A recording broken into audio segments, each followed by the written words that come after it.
Hi, welcome back. In today's video, we would like to talk about classes in Python. So what is a class? A class is a blueprint for creating objects. It defines attributes, or let's say variables, and methods, or we can also say functions that objects of that class will have. And what is an object? So an object is an instance of a class. Each object has its own attributes and can perform different actions. Let me illustrate it with an example. Here I have a class called Matplotlib. When we would like to declare a class, we need to write down the keyword class and then the name of it. Then we are going to have the column. After that, we see that in this class Matplotlib, we are defining 4 functions. So 4 functions are included in this class. The first function is add, the second one is subtract, the third one is multiply, and the last one is divide. So this is a class that holds 4 functions, okay? And each function performs different tasks. For example, in the add class, we are going to return x plus y, these two arguments of the function. However, in the third class, for example, we are calculating the x multiplied by y. Okay, so each function performs a different task and all of them are grouped in one class called the Matplotlib. Here, I would like to, for example, call this add function to do some mathematical operation for me. In order to call this add function, I type down the name of the class, then I put a dot here, then I type down the name of the function. So this way I am calling the add function which is inside the Matplotlib class. And inside parentheses, just like always, we are going to have arguments because this function needs 2 arguments, x and y. And 2 arguments are provided in parentheses. Here, in the next line, here I'm calling the subtract function from the Matplotlib class. In order to call this function, again, I type down the name of the class first, then I put a dot, and then I type down subtract. And in parentheses, I am passing 2 arguments as x and y that are required for calling this subtract function. This function is going to calculate x minus y and return its value. And because we are putting the call of this function inside a print function, it is going to print the returned value and the output of this function. Then we are calling the multiply function and we are passing 10 and 5. So 10 and 5s are x and y. So 10 multiplied by 5, the result will be 50. So 50 is returned and we are printing here basically the output of this multiply function, which is 50. So we are printing 50 in the output. Finally, we're calling the divide function. So we type down the name of the class dot the name of the function, and we are having 2 arguments, 10 and 0. And here 10 equals x because 10 is the first argument and the first argument here is x, and then y equals 0. Here we check to see if y equals 0 or not, because it's not possible to divide a number by 0. Therefore, we want to make sure that this is not happening here. So I say if y equals 0, instead of returning any result, return this message: cannot divide by 0. Otherwise, if y is not equal to 0, return x divided by y. So when I run this code, these are the numbers. So 15 is the result of this add function. So 10 plus 5, the result is 15. Then 10 minus 5 for the subtract function, the result is 5. 10 multiplied by 5, the result is 50, is shown here. And then 10 divided by 5, we see that it says cannot divide by 0. So if I change it to, for example, 2, and I run the code one more time, we see the results remain the same except for the last part. 10 plus 5, the result is 15 here shown. Then subtract stays the same, multiplication stays the same because we didn't change them. But when we are having 10 divided by 2, so we call the divide function here, and it checks to see y equals 0 or not. So y is 2, so it's not equal to 0, so this part is not going to be executed. Therefore, it is going to return the value of x divided by y, which is 5. So 5 is returned, and we are basically printing number 5, which is the output of the divide function with these two arguments. So in this video, we learned about classes. Then later on, we're going to also learn about objects and see how we can use objects to call a function, for example, from a class.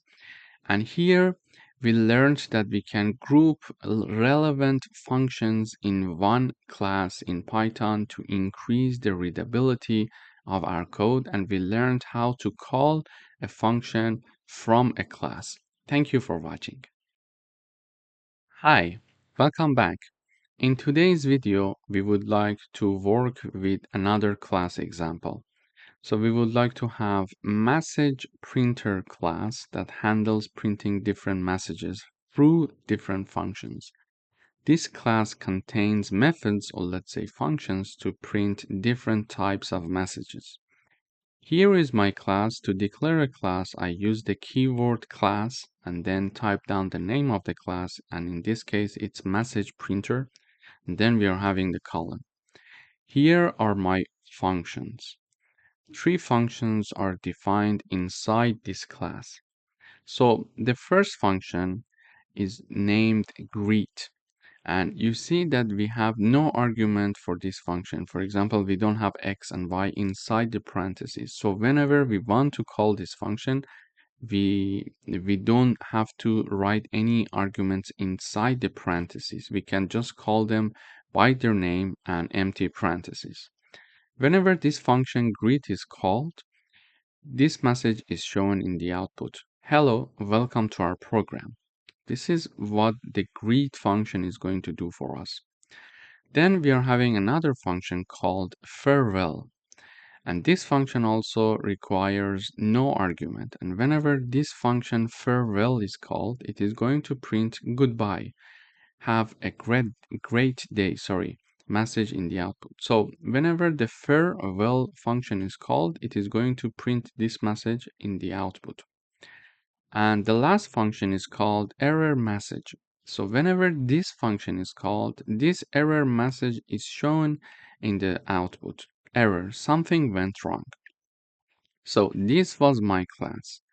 And in order to call the functions of this class, we learned that we need to type down the name of the class, then we put a dot here, and then we type down the name of the class. For example, for the greet class, we type down the name of the class, which is message printer dot, then we type down the name of the function, which is greet, with empty parentheses because these functions require no arguments.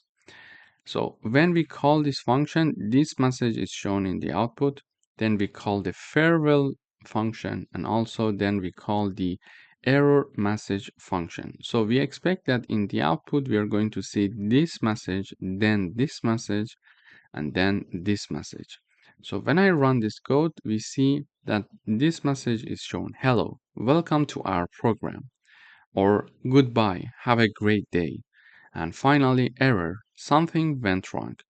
So here we learned that, for example, we are having a class called message printer, and inside this class, we defined 3 functions. Each of them are printing a specific and unique type of message. And here, all these three functions are grouped into a message printer class. So it's a good way to increase the readability of our code. Here we learned how to declare a function and how to have different functions inside a class and how to call a function that is inside a class. Thank you for watching. Hi, welcome back.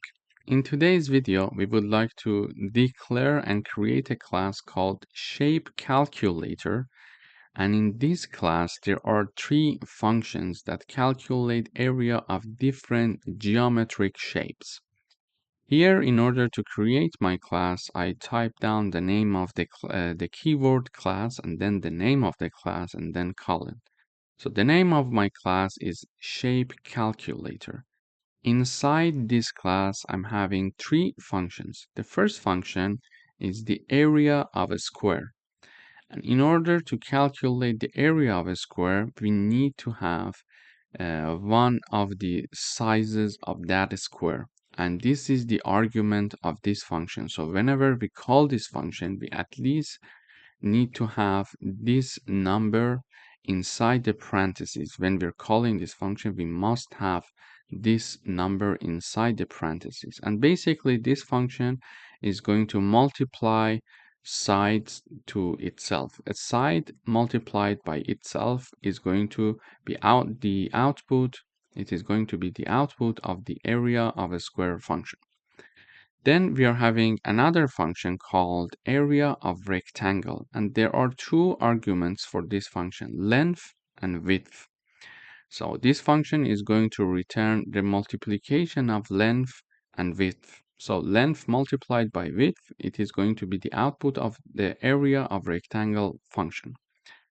Then we are having a function called area of a circle, and then we are having the radius as the argument of this function. So one number is needed when we are calling this function. And basically, this function is going to multiply 3.1416 by radius to the power of 2. Okay? So whenever this function is called, this calculation is performed. In order to call the area of a square function, we type down the name of the class, we put a dot, and then the name of the function area of a square. Then inside the parentheses, we need to have one argument because this function requires one argument, which is the side size of that square. And we assume that for example, side equals 4 centimeter. So we call this function, and this function is going to multiply 4 by 4 and return its value. So the output is 16, and 16 is now shown here, and we are basically printing the number 16, which is the output of area of a square function from the shape calculator class. Then here I'm calling the area of rectangle function with two numbers, 5 and 3. So 5 multiplied by 3, it is 15, and 15 is returned. So we are printing number 15, which is the output of area of rectangle function from the shape calculator class. Finally, we are calling the area of circle class, and we are passing number 7 to be the radius. Here, this function is going to calculate this formula 3.1416 multiplied by radius to the power of 2. So 7 to the power of 2 is then multiplied by this number, and the output is returned.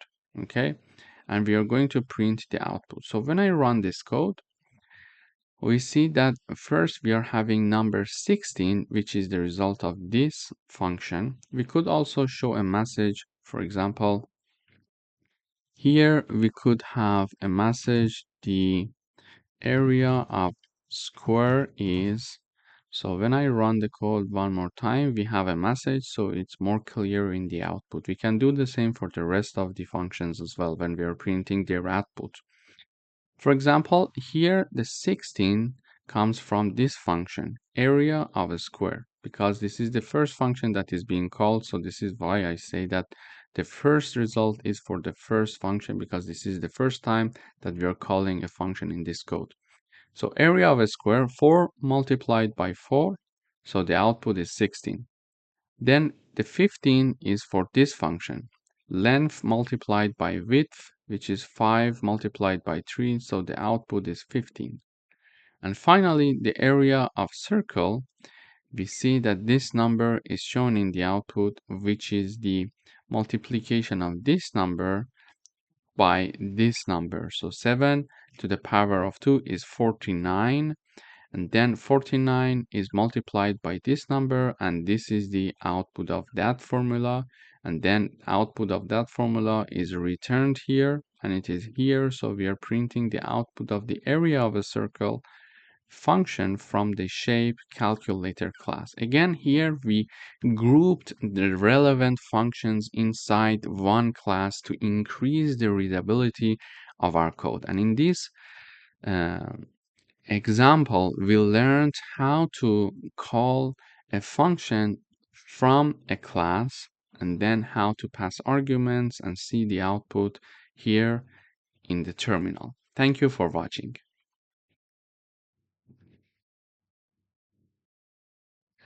Hi, welcome back. In today's video, we would like to have a class called converter, and inside this class, we're going to have three functions that they are going to convert between different units. So in order to create a class, we use the keyword class, then the name of the class is converter. Then we are going to have the column. In order to define the functions, we use the def keyword and then the name of the function. So the name of this function is kilometer to miles. So we are going to convert kilometer to miles in this function, and we are going to have one argument to call this function. So basically what this function is going to do is the following. So for example, we want to see 10 kilometers is how much miles, okay? Therefore, this function is calculating this for us. So kilometer multiplied by this number is going to give us the equivalent of 10 kilometers in miles unit. Then we are having another function called Celsius to Fahrenheit. So this function also requires one argument, and we are going to see, for example, the degree 25 degree in Celsius is what temperature in Fahrenheit. Okay, so we are having a temperature in Celsius, for example, it's 25 degrees, and we would like to see the equivalent of 25 degrees in Celsius. We want to see the equivalent of this temperature in Fahrenheit. In order to do that, there is a formula. So this is the formula, and basically we are going to, for example, call this function with number 25, because the temperature, for example, now is 25, and we would like to see, okay, 25 in Celsius is what temperature in Fahrenheit. So that 25 multiplied by 9 divided by 5 in parentheses, and then plus 32 is going to give us the equivalent of Fahrenheit of 25 degrees in Celsius. Okay, so this is what this function is going to do basically. Then we are having kilogram to pounds. So this function is going to calculate, for example, if we are having, for example, 10 kilograms, we would like to see 10 kilograms equals to what in pounds unit. Okay, so what is the equivalent of 10 kilograms in pounds? This function uses this formula to calculate this for us. So whatever that we are going to calculate, for example, we would like to know the equivalent of 10 kilogram in pounds. We are going to call this function with number 10, and 10 is multiplied by 2.20462. Then the output this function is going to return us the output of this calculation. So this is my class. So this is the converter class. We are having kilometer to mileage to miles, let's say, Celsius to Fahrenheit, and kilogram to pounds functions. These are three functions that are going to convert different units for us. Then in order to call this function, we learned that we need to first type down the name of the class, use dot here, then kilometer to miles, and inside parentheses we type down number 10 because we would like to know the equivalent of 10 kilometer in miles. So this function is going to calculate that for us and return the output. And basically, because we are calling this function inside a print function, we are going to print the output.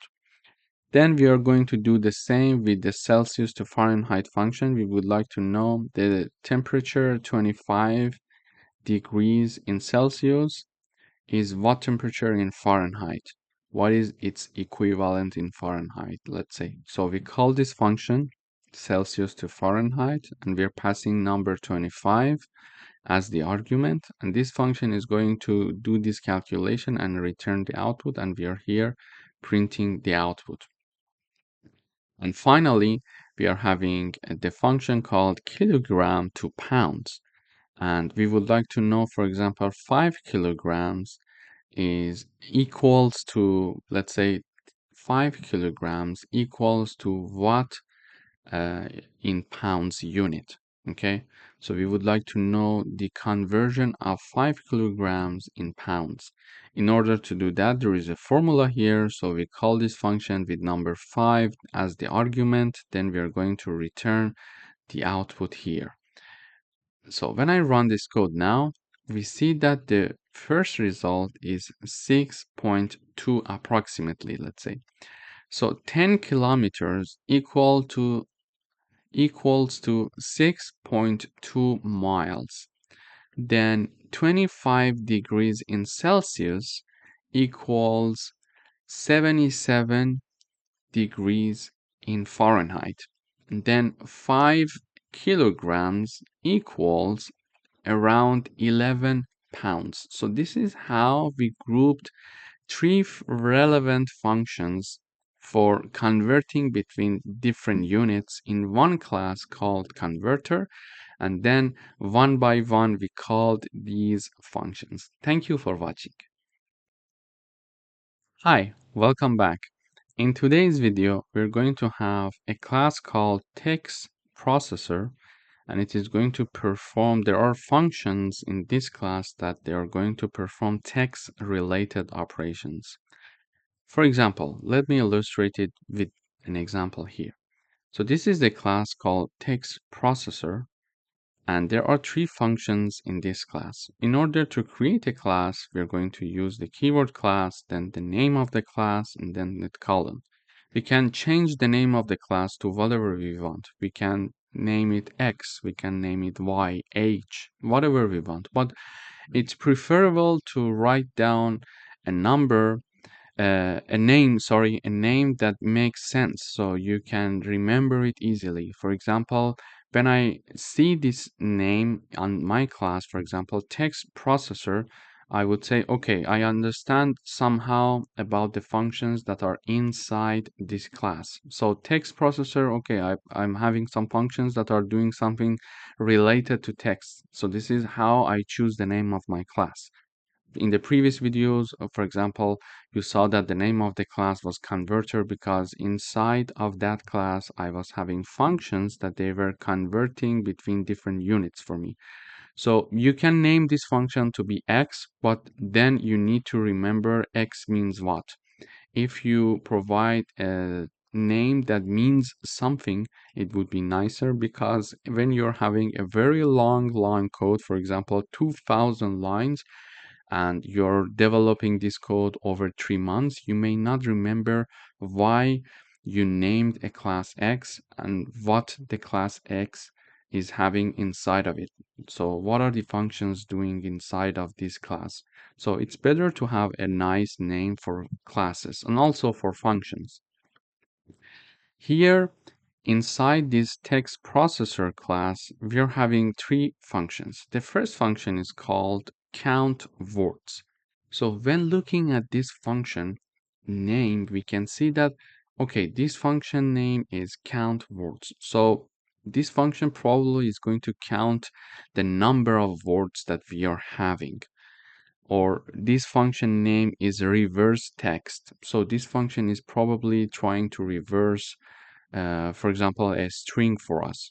And also here, the name of the function is to uppercase. So this function probably is going to uppercase the letters or strings or all the whole sentence, etc. So we can guess what this function is doing because this function now is short.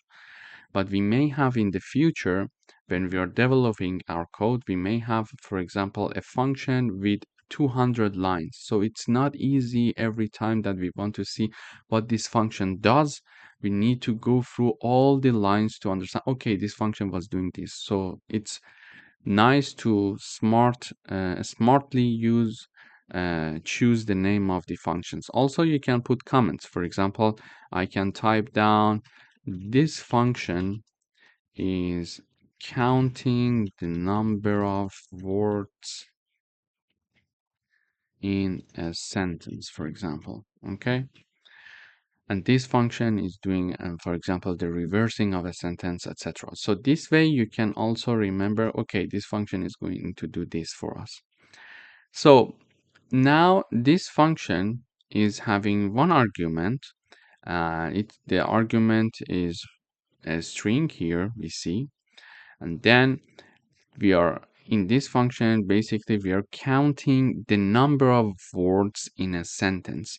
To do that, we are using the split function, and then we are calculating the number of words there. So this sentence is splitted into two parts using the split function. So a split function can understand that there are two words here because it detects the number of spaces in between. Then when it counts that, when it splits these sentence into two words, then we are going to calculate the number of words using the len function. Then we are going to return the output here. So in order to call the count word class, we are writing down the name of the class dot the name of the function, and in parentheses I just have one argument that is called hello world, for example. So this is my string when calling this function. Then this function is called, this hello world, let's say phrase, or let's say sentence, it's a small sentence, is splitted into two parts because there are two words here. And then we are, by len function, we are measuring the number of words and we are returning the output. And when the output is returned, we are basically having the output here. And because we are using the print function, we are going to print the output. So number 2 is printed out in the output. Then we are having the reverse text function. So this function basically is going to reverse a string. For example, we call this reverse text function with one argument called Python. And when we call this function, this text is passed as argument, and this text is being reversed using this formula. So colon -1, when we are having it, we are going to, Python is understanding, the compiler understands that we would like to the text to be reversed. So this is how we can reverse a text in Python, for example. Then the reversed version of the text is returned, and we are having the return here, and then we are printing the returned output of the function here, which is this. Okay, so this Python is reversed. So you see NOHTYP. So we are reversing it from the end. So NOHTY and P. And finally, we are having another function called to uppercase. And basically, this function is going to uppercase all the letters in our string. So we call the to uppercase function, and we are having a string, and all of the string is in lowercase letters. So we're having hello, and we are going to use the upper function to make this string uppercase. So this hello is passed as argument. So the text, which is our string now, is written here dot upper function with empty parentheses, and it is going to uppercase all the letters in our string, and we are returning the output of this function. So the hello is now becoming like hello here, and we are returning it here, and the returned output is now inside these parentheses. And because we are using the print function, it is going to print hello for us in the output. So when I run this code, we see that the first result is number 2. So the number of words in this sentence is 2. This is why it is returning 2. So we learned how to calculate the number of words in a sentence as well using a function inside a class. Then also we reviewed how to reverse a string. Here we are reversing it, and also how to uppercase a string now that is shown here. So in this coding exercise, we had a class called text processor, and inside that class we were having relevant functions that each of them were doing certain tasks related to text operations. The first one, for example, is counting the number of words in a sentence. The second one is reversing a string. And the third one is going to uppercase a string that we are passing as argument when we call this function. So it was a good example to not only review the class concept, but also to review some of the, for example, string functions like the split, len, and how to reverse a string, for example, on how to uppercase. Thank you for watching. Hi, welcome back. In today's video, we would like to talk about two important topics in classes. The first one is constructors, and the second one is destructors. So what is a constructor? A constructor automatically initializes object attributes when an object is created. So it reduces manual work by ensuring every object starts with a predefined state. And it helps in organizing code by keeping object creation structured.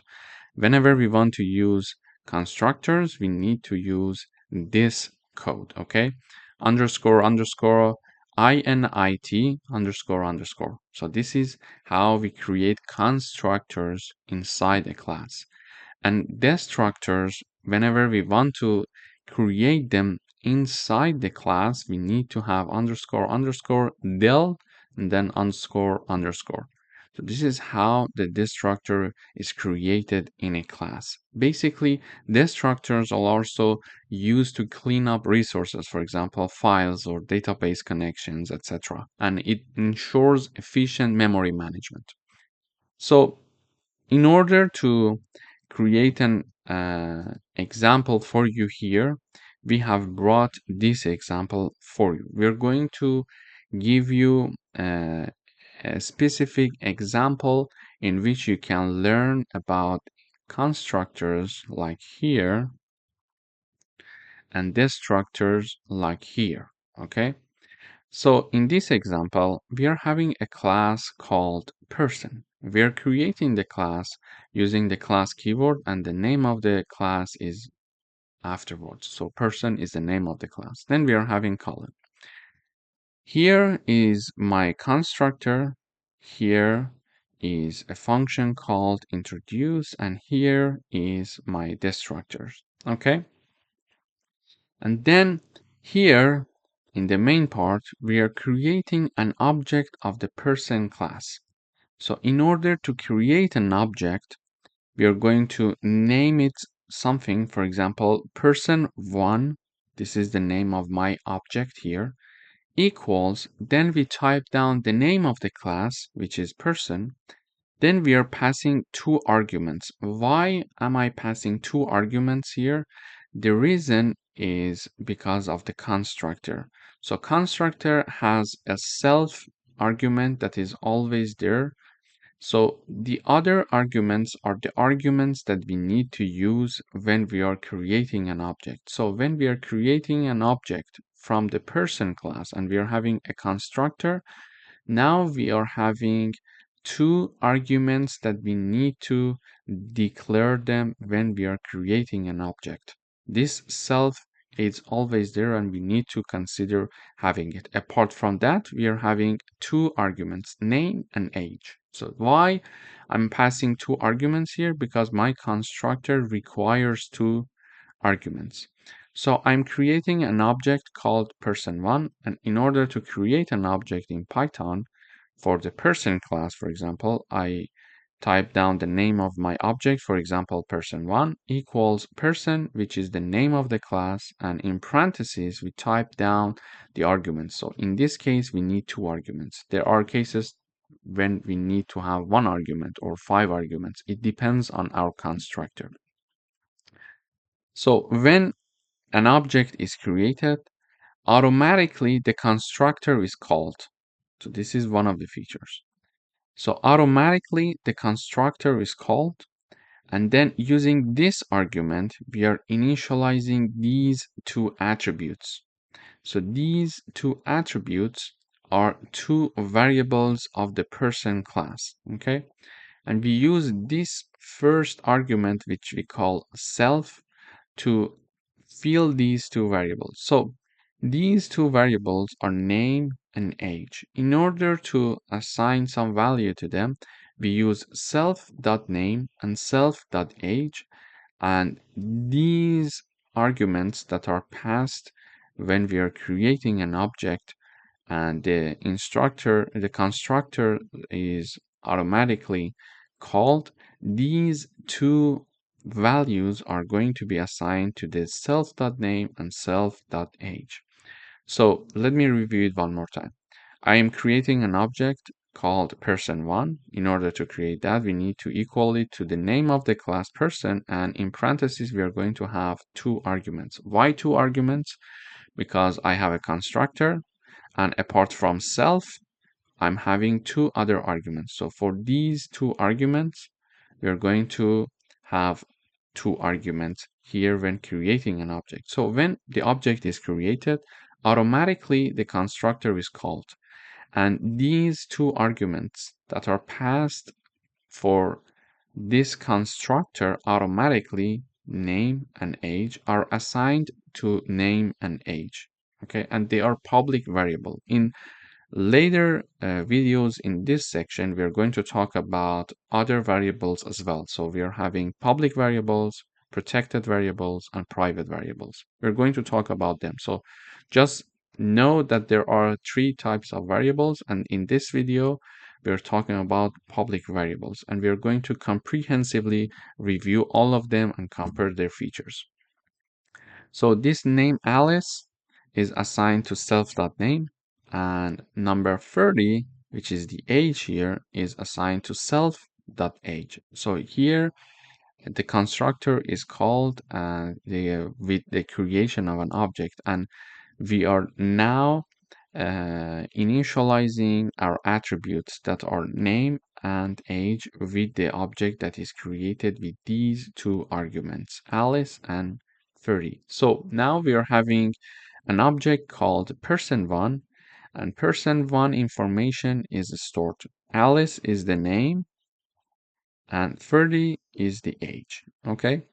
After that, we can use that object to call the functions that are inside this class.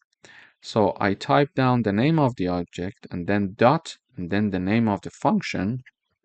And when we are calling the function here, I call the function introduce. So this is the name of the function. And as you see, we pass no arguments here when calling the function, because there, apart from self, there is no other arguments here in the function.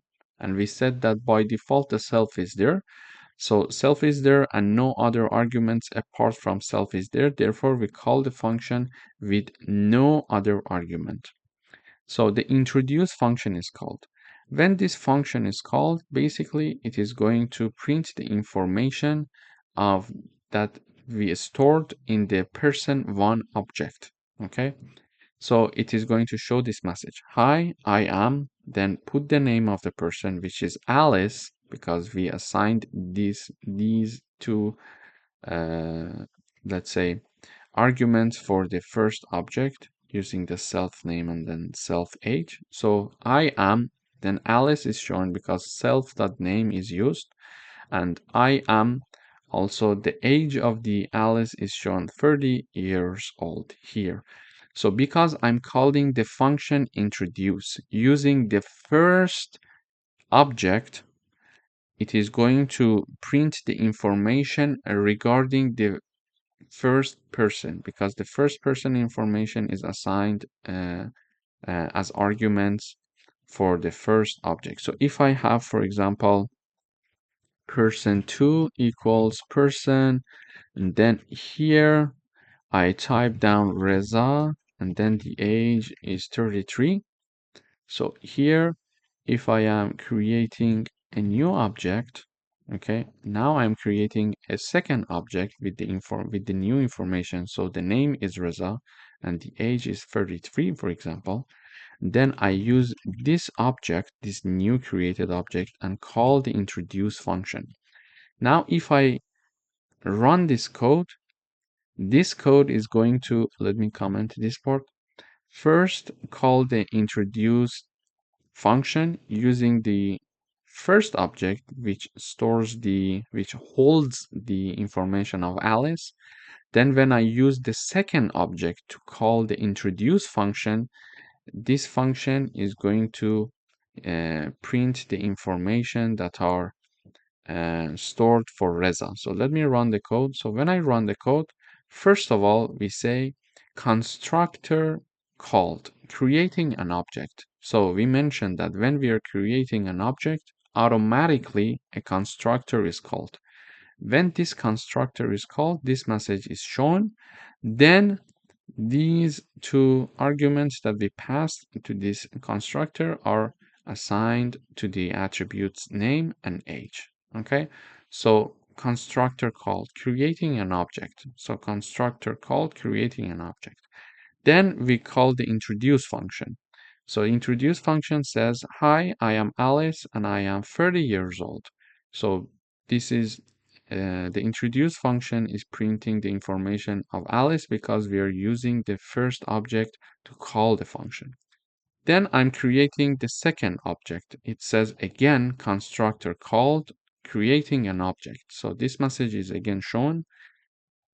And then the arguments that are passed to this constructor, which are Reza and 33, are assigned to the attributes self.name and self.age.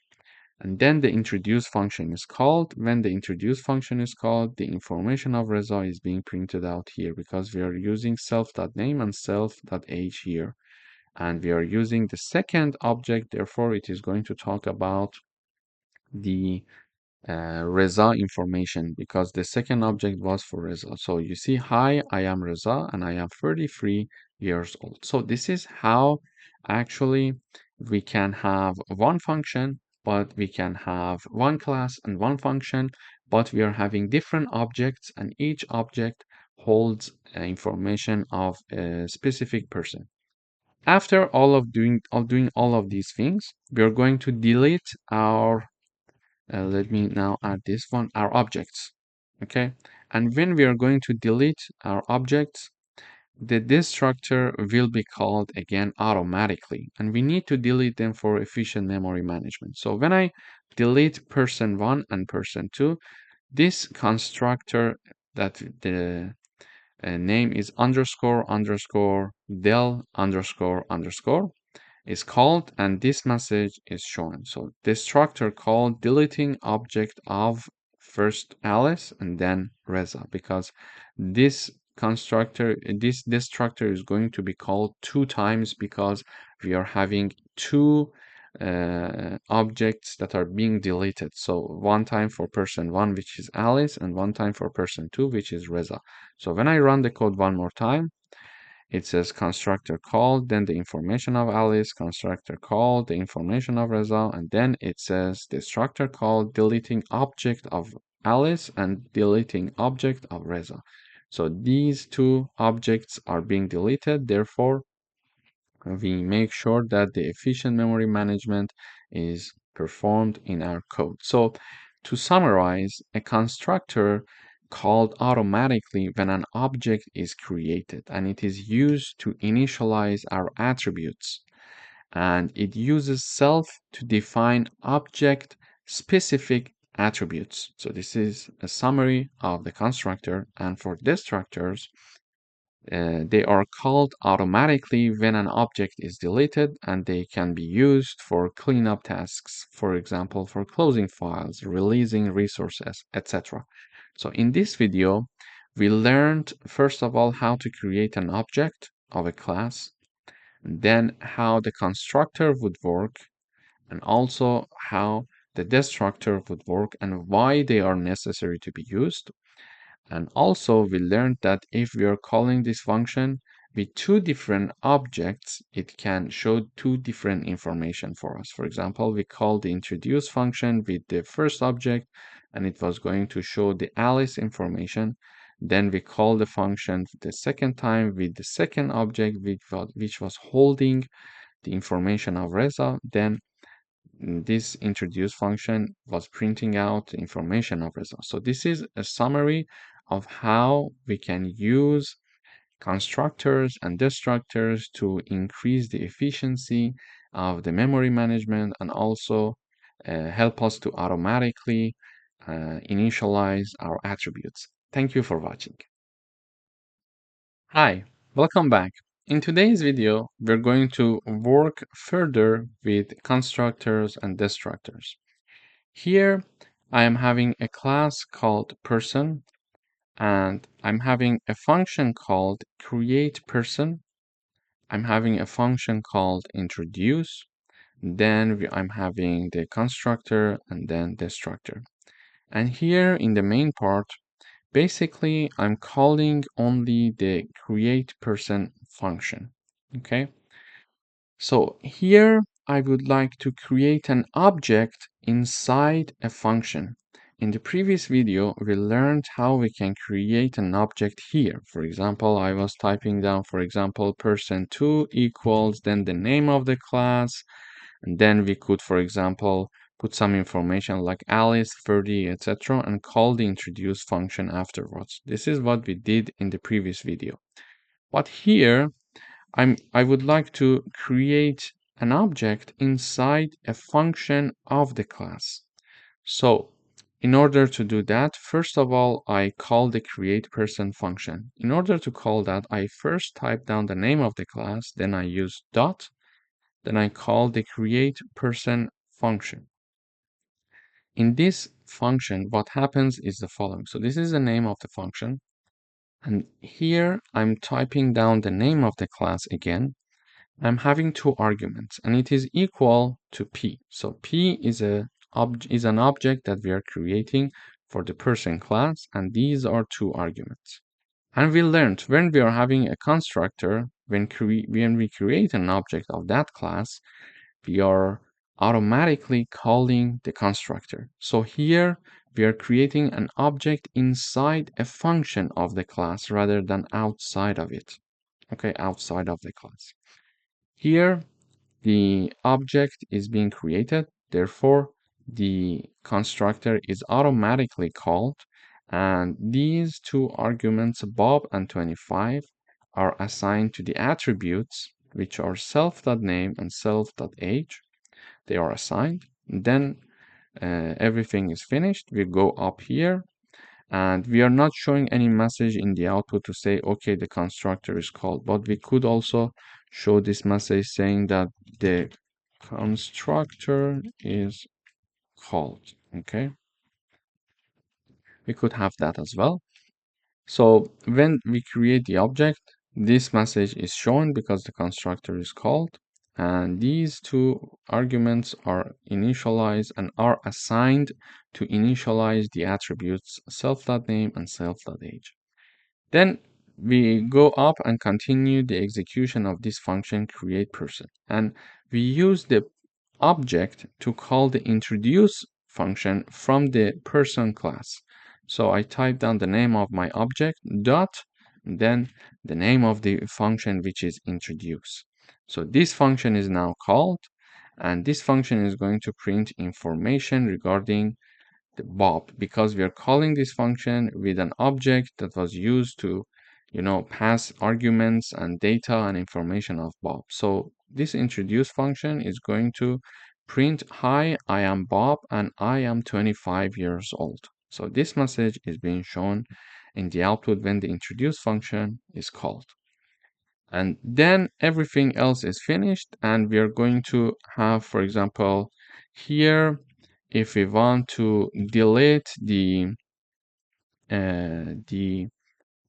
object that we are having here, we can delete that. And in order to do that, we can simply just type down the keyword del and then type down the object name. So when we are deleting the object here, we are going to automatically call the destructor, and then when the destructor is called, this message also is being shown out. Object Bob has been deleted. So let me run the code. So when I run the code, first of all, it says constructor is called. How? So let me go through it one more time. When we run the code, we are calling the create person function from the person class. So this function is going to execute these three parts, these three lines, let's say. First of all, we are going to create an object called P. When the object is called, we're going to automatically call the constructor, and the constructor is showing this message. First of all, the constructor is called. Okay. Then the arguments that are passed for calling the constructor, which are Bob and 25, are assigned to our attributes, self.name and self.age. When the constructor work is finished, we go up here, the compiler goes to next line and calls the introduce function using the object that we just created. Then we are having the introduce function being called, and this message is shown. Hi, I am Bob and I am 25 years old. So this function is called, and this message is shown also in the output. After that, the compiler goes back up again in the create person function, because we didn't finish executing this function. It goes to next line, and the next line is deleting the object that we created. Therefore, it is going to delete the object, and when the object is being deleted, automatically the destructor is called, and it shows this message, basically the destructor saying that object Bob has been deleted. So this is how we can actually have an object being created inside a function that itself is inside a class.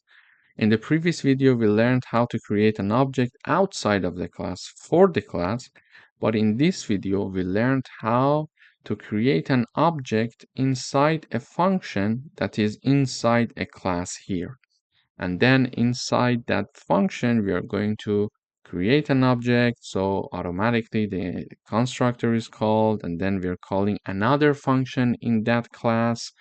So we are using the object and then the name of the object and dot, and then the name of the function. So the introduce function was called. And finally, we removed and we deleted the object that is called P, and automatically the destructor was called also to release the resources and for efficient memory management. Thank you for watching. Hi, welcome back. In today's video, we would like to simulate a bank account and how to manage it. Here I'm having a class called bank account, and in this class I'm having a function called show balance. We are having a constructor and also a destructor. And for the constructor, we are having two arguments apart from the self, and one of them is owner, and the other one is balance. Whenever this constructor is called, we're going to show this message. Account created for, then the name of the owner. Basically, whenever this constructor is called, it is going to initialize two attributes for us, owner and balance, using the arguments that are passed when we are creating the object. And here is the show balance function. Whenever this function is called, it is going to show this message. It is going to type down the name of the person, then the balance is shown. And finally, whenever we are deleting and removing the object, the destructor is automatically called and this message is shown. Account for example, Reza is now closed. So in order to work with this system, we need to create an object. So we are creating an object called ACC from the bank account class. To do that, I have the name of my object, which is ACC equals, then the name of the class, which is bank account. And in parentheses, I'm having two arguments. Why two arguments? Because apart from self, there are two arguments in my constructor.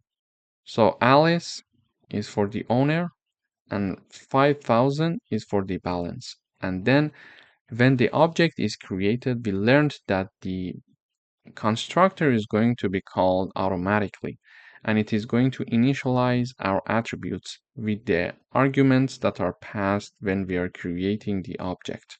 So Alice and 5,000 are assigned to our attributes when the constructor is automatically called during the creation of the object. Then after this has finished, this work for the constructor has finished, we are calling the show balance function. When we are calling this show balance, here we are showing this message, the name and then the balance. So we are using the ACC object to call show balance function. Therefore, this part is going to use the attributes that were stored for this Alice, because we use the same object to initialize our attributes through constructor. Okay, so this is why when we call the show balance function with the same object, it is going to show the information for Alice. So it is printing Alice's balance is 5,000. And then finally, we are deleting our object ACC. And when we are deleting that, the constructor also is called automatically and it shows this message. Account for Alice is now closed.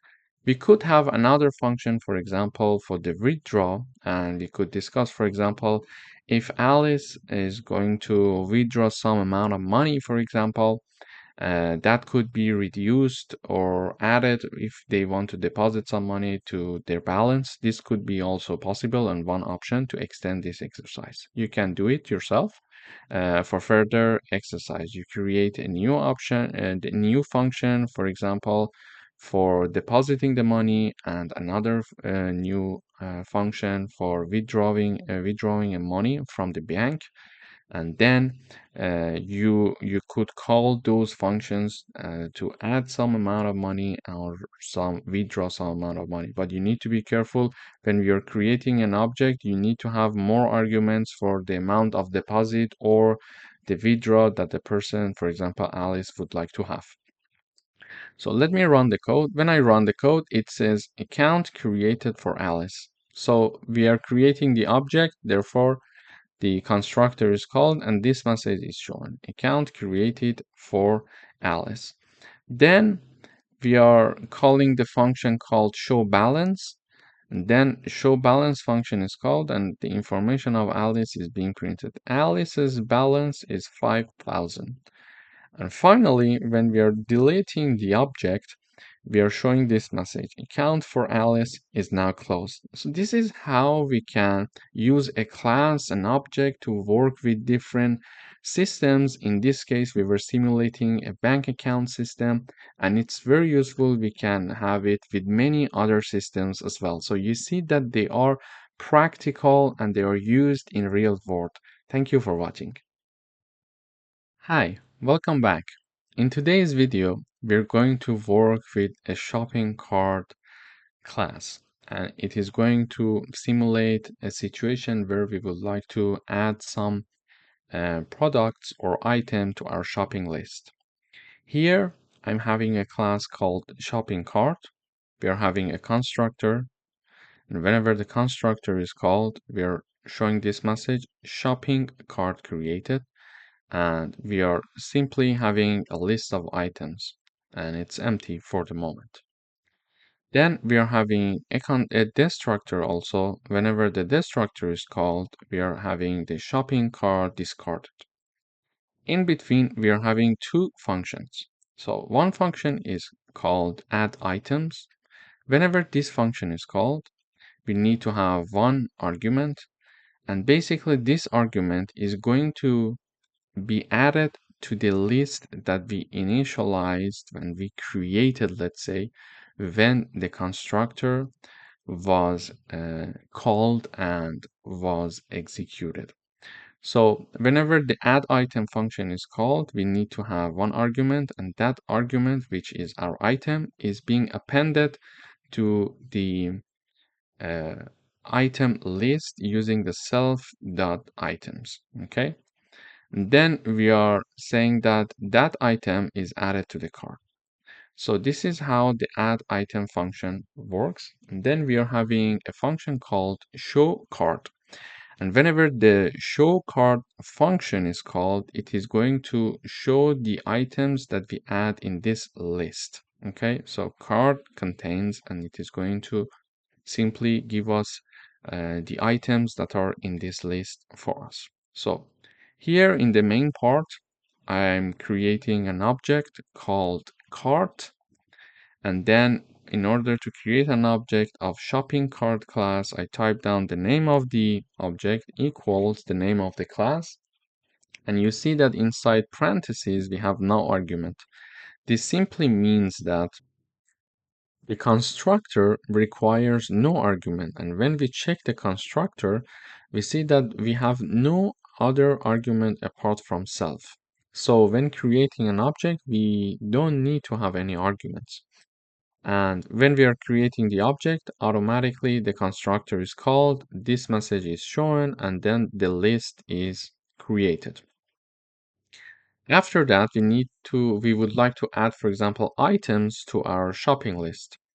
We would like to call the add item function. In order to do that, I use the object, then dot, then the name of the function, which is add item. And in parentheses, we need to have one argument because this function, apart from self, has one argument. So laptop is added to my shopping list now, okay? Because I'm calling the add item function with the laptop. So laptop is my item, and this item is being appended to my list, which is accessible using self.items. So the item, which is laptop in this case, is appended to my shopping list. Okay. And this message afterwards is showing that, for example, laptop added to the cart. After that, I call the add item again function. I call this function one more time, and I now add phone. So my shopping list is now updated. Now the item is phone, so phone is appended to my items list. Now it shows this message, phone added to the cart.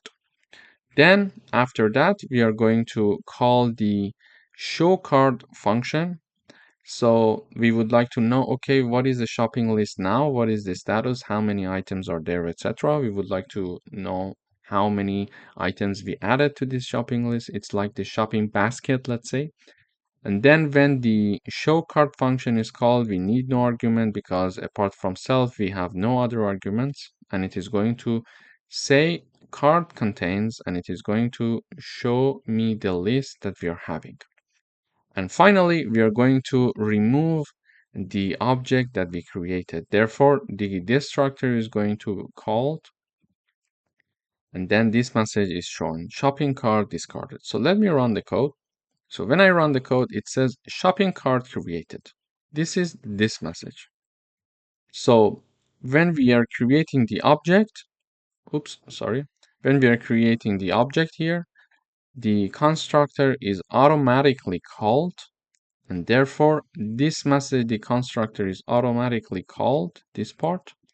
Then this message is shown, shopping cart created, and this list is created as well. So shopping cart created. Then we are calling the add item function twice for laptop and phone. It says laptop added to the cart and phone added to cart. So here, first of all, laptop is appended to my list, and then it says laptop added to cart. Then the phone is appended to my list one more time. It says phone added to the cart. So here they are. And then we are calling the show cart function. Here, when we call the show cart function, it says cart contains, and it is going to print the elements of the shopping list, let's say, and it says cart contains laptop and phone. So these were the items that we added. And finally, we are deleting the object. And when we are deleting the object, the destructor is called automatically, and it is going to show this message: shopping cart discarded. So this is how we can have a shopping cart class that has a constructor for initializing our shopping list, for example. And then this was the constructor, sorry. So the constructor that does the initialization of my list, then a destructor that we are having to remove the object, and it is going to help me to use the memory efficiently, and then two functions to add items and show me the items that I already added to my basket or to my shopping list. This is how it works, and it's very useful, and you see that the practical examples are very useful to understand that what you're learning is actually applied in real world scenarios. Thank you for watching. Hi, welcome back. In today's video, we would like to simulate a managing system for student record system. Okay. In order to do that, we do everything through a class in Python. So here is my class called student. In order to create a class, we know that we need to use the keyword class and then the name of the class. And in this case, the name of my class is student. Then we have the column. Here I'm having the constructor and then the destructor and then a function to show the details. So the constructor has two arguments apart from the self. One of them is called name and the other one is student ID. Whenever the object is created, the constructor automatically is called and this message is printed in the output. The name of the student is shown and then saying that with this student ID that the student is enrolled. After that, two parameters that are passed as arguments are assigned to self.name and self.student_ID. This is my constructor. And I have a function called show details. So whenever this function is called, we need no argument because we only have the self in the parentheses. So no argument apart from self is included. And whenever this function is called, it is going to basically print the student name and the student ID. And finally, we have a destructor. And the destructor is going to be called automatically when we are removing or deleting the object that was created initially. So whenever that object is being deleted, the destructor is going to be called automatically, and this message is shown in the terminal or in the output saying that student record deleted, student, and then the name of the student and the record deleted. Okay, now I would like to create an object of this class called student. And this is how we can create an object. The object name in my case here in this example is student1. And we know that when we want to create an object, we need to type down the name of the object. For example, I type down student1 equals then the student, the name of the class, and in parentheses, we need two arguments. Why? Because the constructor requires two arguments apart from self. So the first argument is the name of the student, which is John, and then the student ID is 101. So when this object is created, the constructor is automatically called and it is showing this message, student John, and then the ID is printed 101 enrolled. Okay. Then these two are passed arguments are assigned to self.name and self.student underscore ID. So we created an object and we passed two arguments that are the information of our first student, let's say.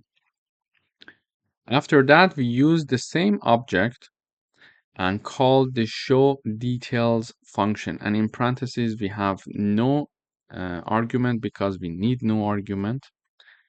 And when this function is called, this function is going to print this message, student John, and then the ID is printed here, okay, in the output.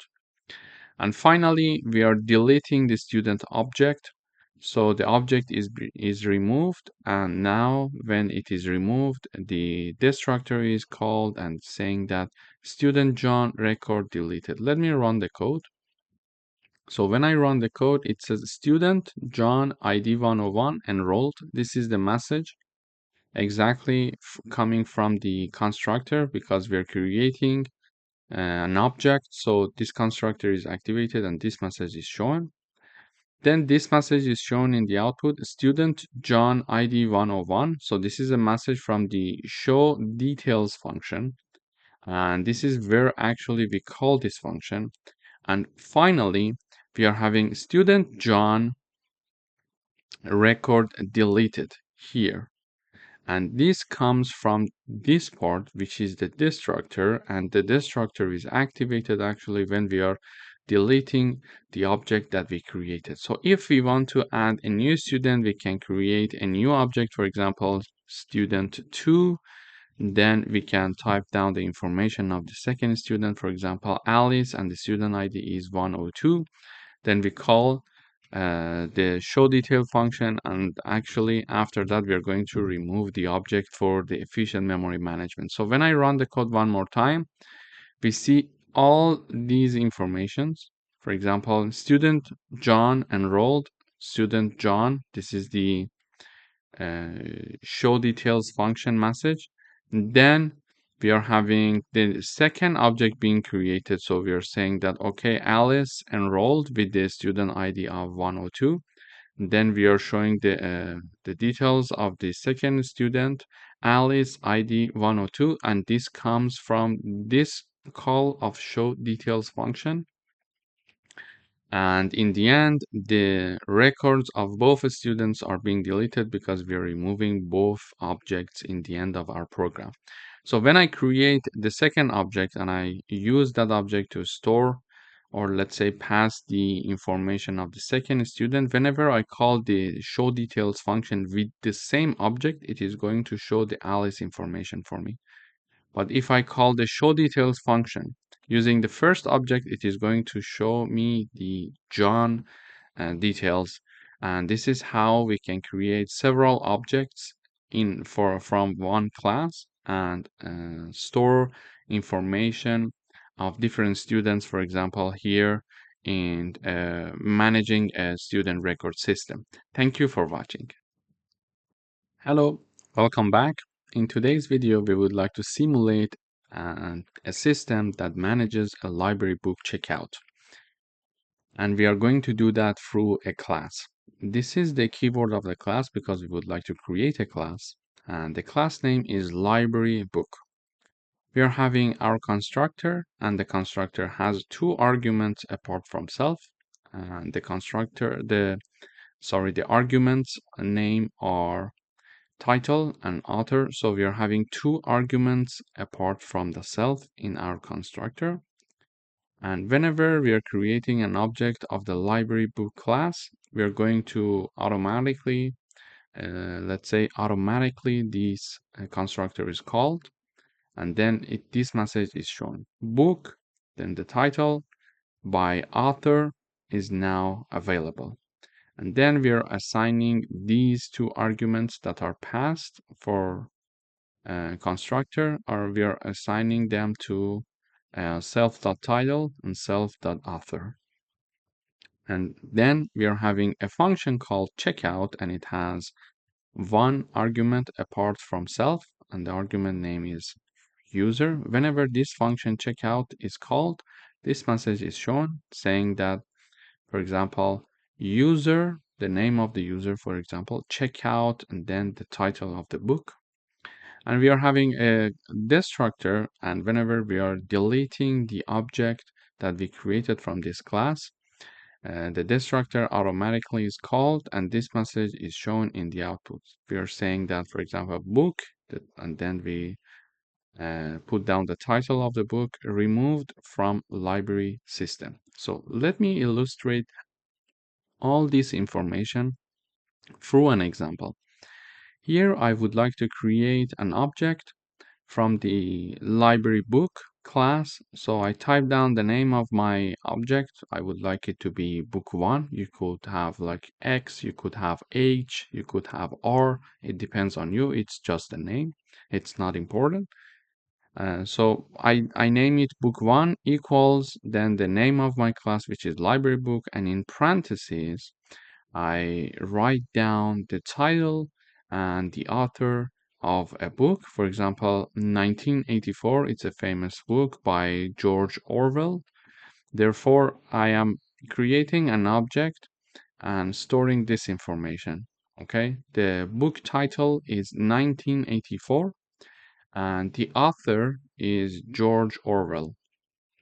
Then I would like to call the checkout function. In order to do that, I use the same object that I created for this book, and I put a dot, and then the name of the function is written here.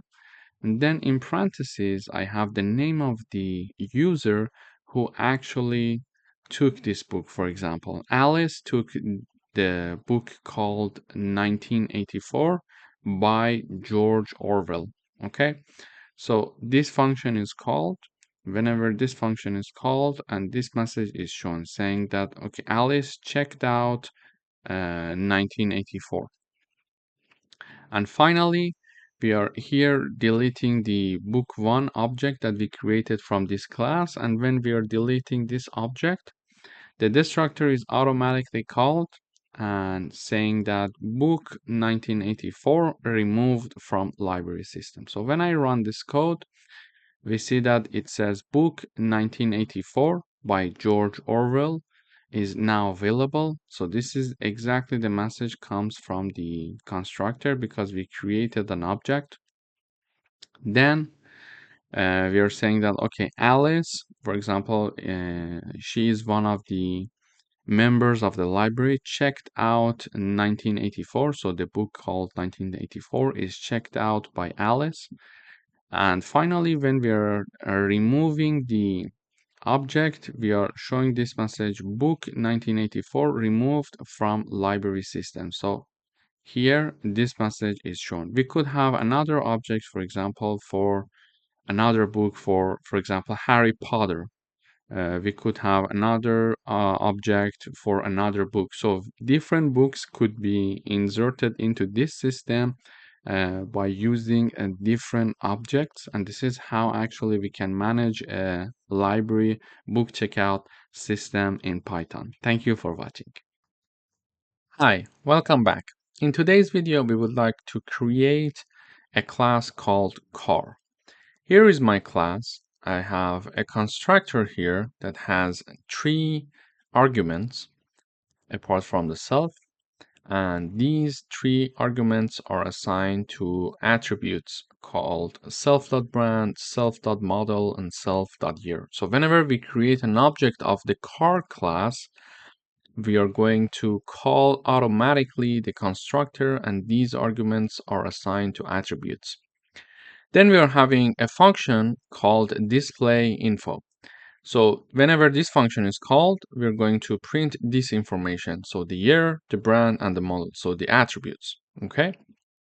Now let us create objects. The first object is created and it is called car1.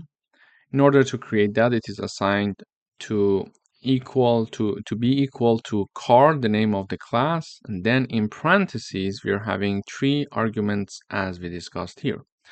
So the first one is the brand, the second one is the model, and the third one is the year. For example, the first object is storing information regarding a Toyota Camry and for the year of 2022. Then we would like to create another object called car2, and this one holds the information regarding a Honda Civic for 2023. So these 2 objects are created, and these 3 arguments for each object is passed as argument when calling automatically the constructor. So the Toyota, which is the second argument here and the first argument here, let's say the first argument without considering the self. So brand is the first argument, which is Toyota in the first object. Then this brand is assigned to the self.brand attribute. The model Camry is assigned to self.model, and 2022 is assigned to self.year.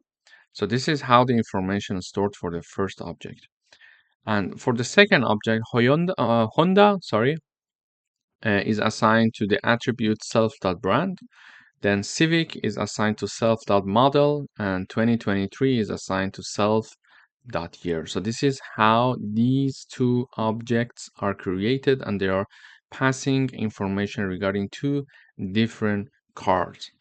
Then in order to call this display information with the first data, the data for the first car, let's say, so we would like to show information regarding the Toyota, we need to use the first object because we use the first object to pass these arguments. This is why when we want to talk about Toyota now, we're going to use the same object. So car1.displayInfo, so this function.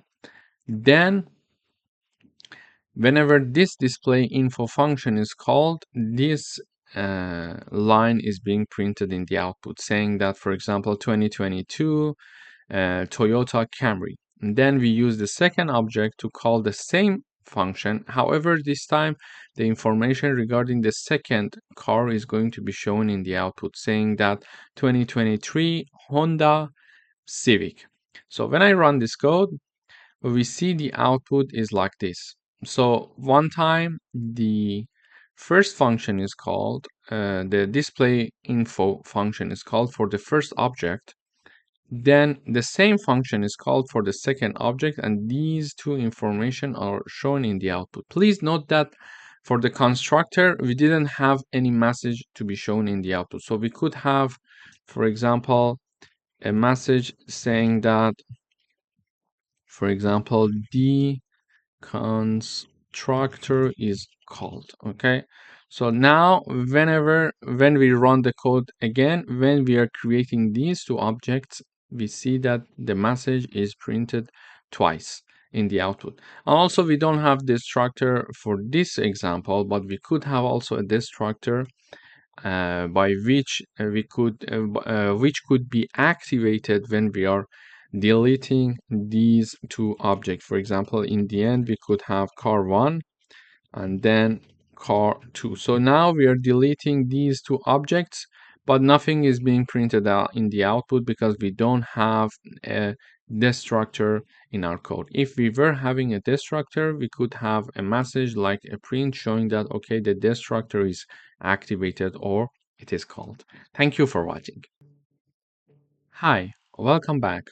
In today's video, we would like to discuss class attribute and instance attribute. Here we are having a class called dog.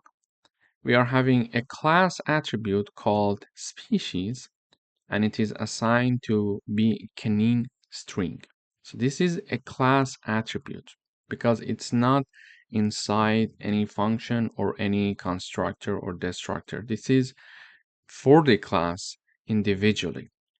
Then we are having a constructor which has one argument. Then whenever we are creating an object, that name is assigned to the instance attribute. Okay, this instance attribute is in the constructor. However, we are having a class attribute as well. So now I'm creating an object called d1 for the dog class, and when we are passing the argument, the name is body. Okay, then I create another object of the dog class and I call it Charlie. Okay, we need to have one argument because our constructor requires one argument apart from the self. So when I create this object, this constructor is automatically called and the body is assigned to the instance attribute, which is self.name. Then when I create the second object, the Charlie is assigned to the instance attribute, which is for the second object. Okay. Now I would like to access this class attribute. In order to access the class attribute, we can use objects of that class.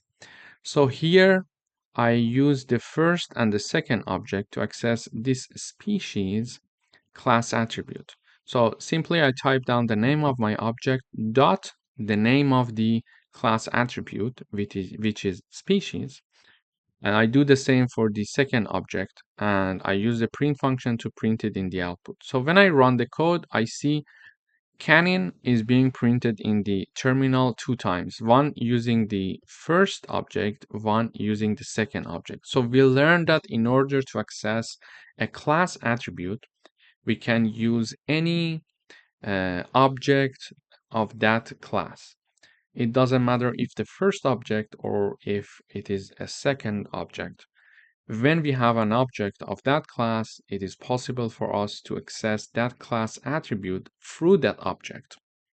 Okay, then how about the names that we stored in the instance attribute here? How can I access them? Because I initialized body to my instance attribute and I initialized Charlie as well to the instance attribute. How can I access them?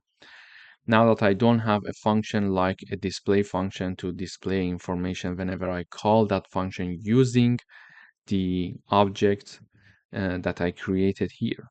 In order to access those instance attributes, it's very simple. We type down the name of the object dot then the name. So name is the argument that is considered for the constructor. Okay, and then I use the second object again, and I have again the name after a dot. So when I run the code, we see that using the first object, body is printed in the output, which is here that we initialized it. Then Charlie is shown in the output using the second object, which is what actually we had initialized while creating that object. So in this video, we tried to distinguish the class attribute and instance attribute. So when we would like to have access to the class attribute, we can access it easily through any of the objects that are created from that class. However, when we would like to have access to one specific instance attribute, it is necessary to use the same object as the same instance. Okay, so for example, if I want to have the instance attribute, the first instance attribute, I need to use the first object, not the second object. If I use the second object, I will have access to the second instance attribute. Okay, so this is how we can distinguish class attributes and instance attributes in Python. Thank you for watching. Hi, welcome back. In today's video, we would like to talk about class methods.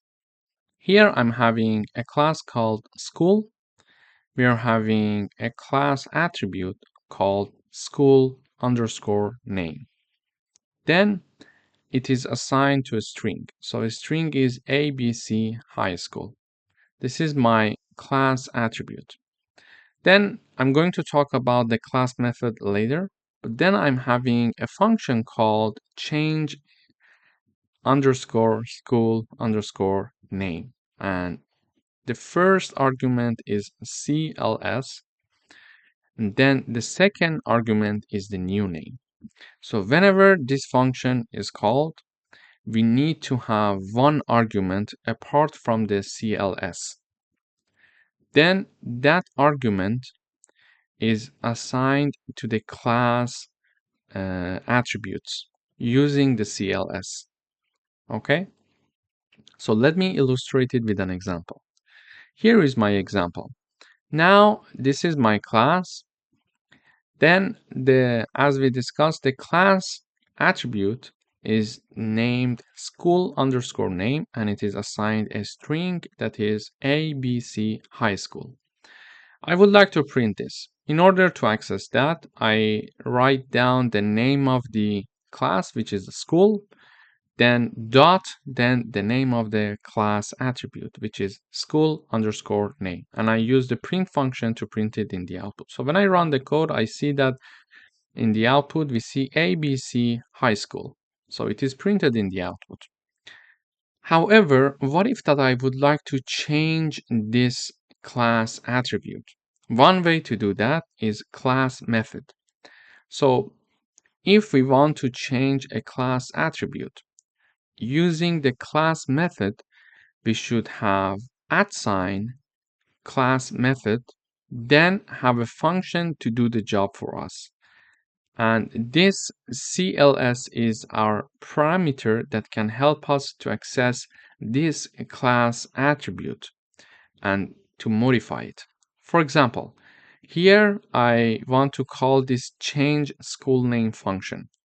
I use the name of the class, which is a school. We learned it before, how to call a function inside the class. We type down the name of the class dot the name of the function, which is change school name.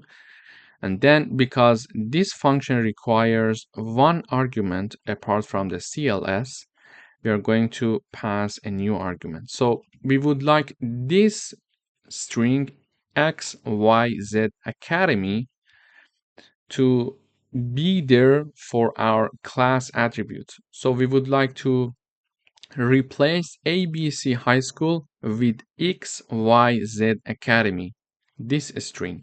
Okay, so we would like to modify the class attributes, and we're going to use the change school name function.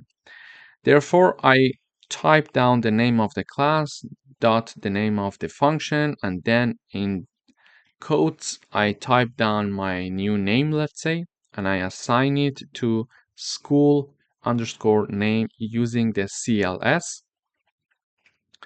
Then we are going to print the same class attribute just like we did in the above line. So we use the print function. I type down the name of the class, then dot, and then the name of the class attributes, which is class name.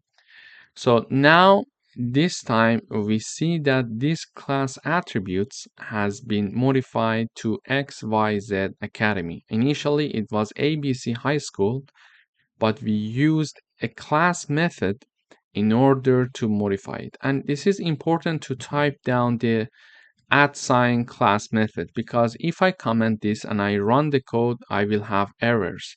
It does not allow me to do this because it's a class attributes and it's not possible to directly modify it. So when I uncomment this part and the class method is there and I run the code, we see that using the class method, we are able to modify this class attributes.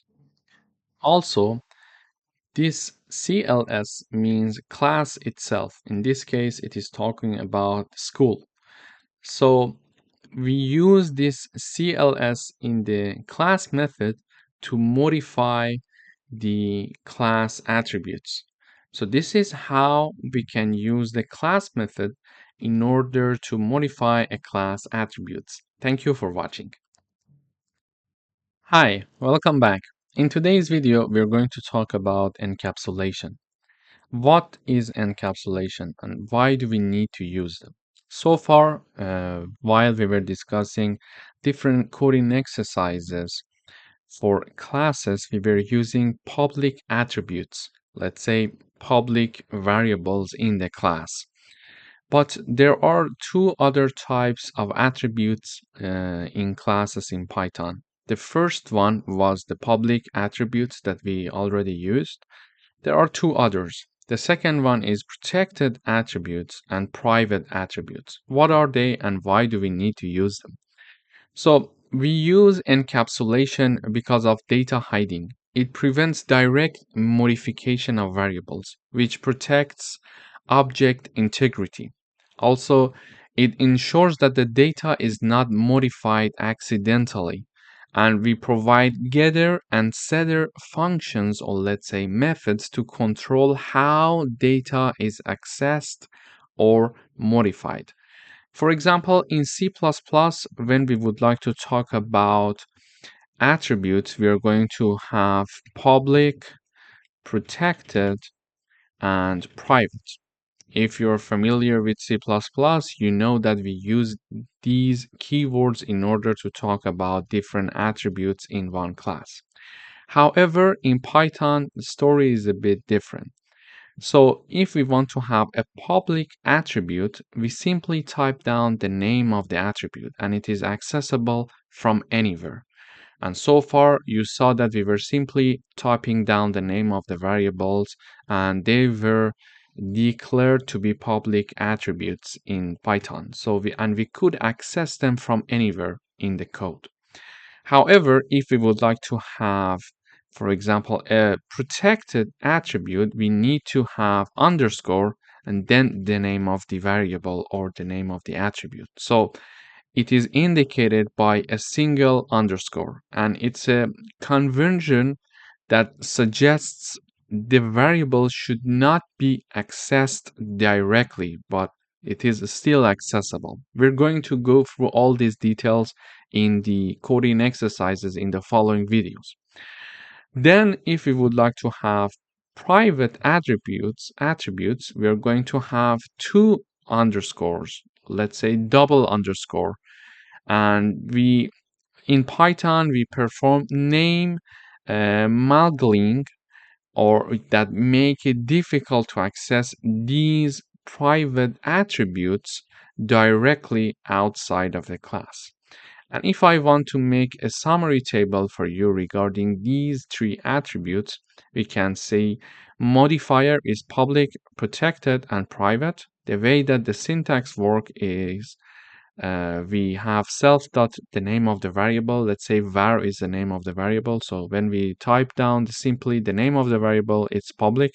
When we have one underscore, it's protected. And when we are having two underscore, or let's say a double underscore, it's a private. So regarding the access from outside of the class, the public one, yes. The protected one, also yes, but it's not recommended. And the private attributes are not accessible outside of the class unless we are using name muggling that we are going to talk about it later. And access for subclasses. So subclasses are the discussion of the inheritance that we are going to learn in the following videos. But for the moment, just know that for public and protected variables or attributes, it is possible to use them in subclasses. However, for private attributes, it's not possible. We're going to review this again when we're talking about subclasses and inheritance in Python. And direct modification, is it recommended for public attributes? Yes. For protected, no. And for private, it's not possible. So this is a summary of how these three attributes work in Python. In the following videos, we're going to dive deeper into concept of these three attributes and provide coding exercises so we can see how practically we can work with these three attributes. Thank you for watching. Hi, welcome back. In this video, we're going to talk about public attributes. Here is my class called car, here is my constructor, and here is my function. I'm creating an object of this class called car, and we are passing two arguments because our constructor requires two arguments, brand and speed. So Toyota and 180. This is the two arguments that we are passing, and these two arguments or parameters are assigned to our attributes using the constructor automatically. Then we are accessing these public attributes using the object. So car1.brand and car1.speed, using the print function, we can see them in the output, Toyota and 180. And also we can access the function called show underscore details. And this function, whenever it is called, it is going to return this for us. So the brand and the speed of the car, for example. So here I use the print function, and then using the first object car1, then dot, then the name of the function. I'm calling the function, and we are showing this message in the output. So brand Toyota and speed 180. So here in this example, we learned that in a class, when we are having a name just like this and with no underscore, we're talking about public attributes. And we saw that outside of the class, it was easy for us to access these two public attributes. We could simply print them using the object, and we could simply also call the function using the object that is defined inside the class. So this function defined inside of this class, and using the object, we are accessing it.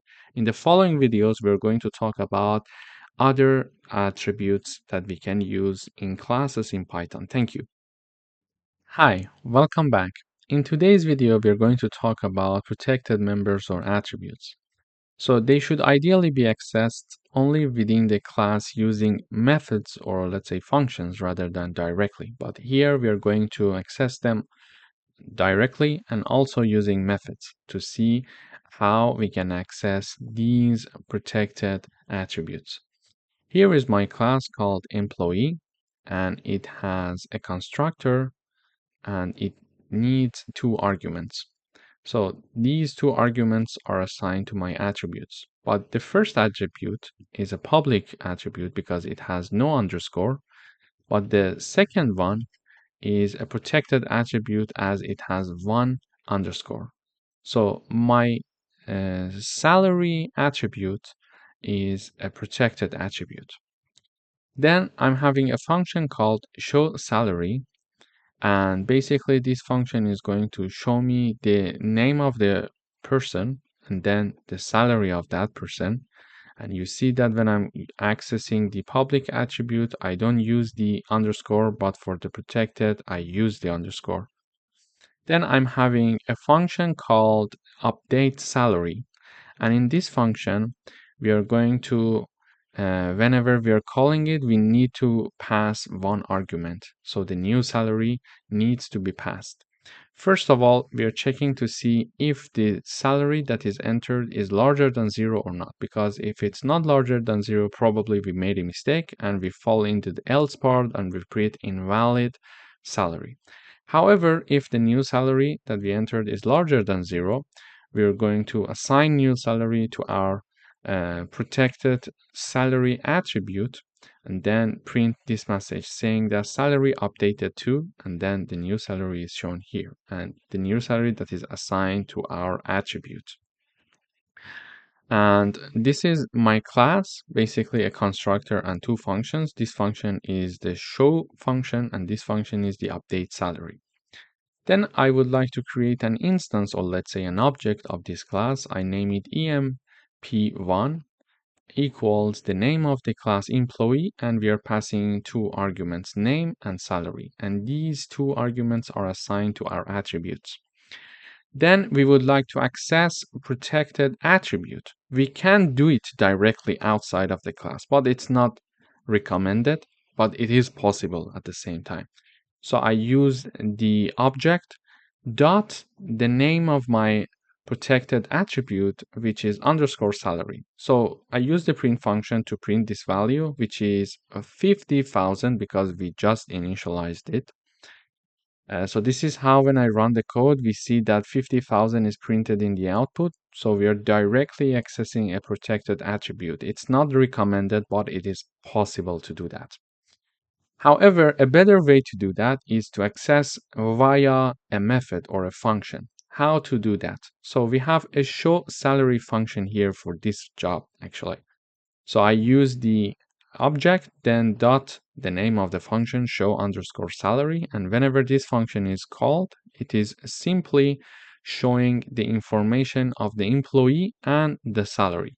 And we are using the print function to print it in the output. So we see that employee John Doe salary is 50,000.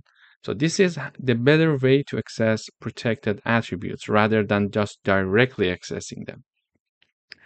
What if I would like to modify these attributes, like protected attributes?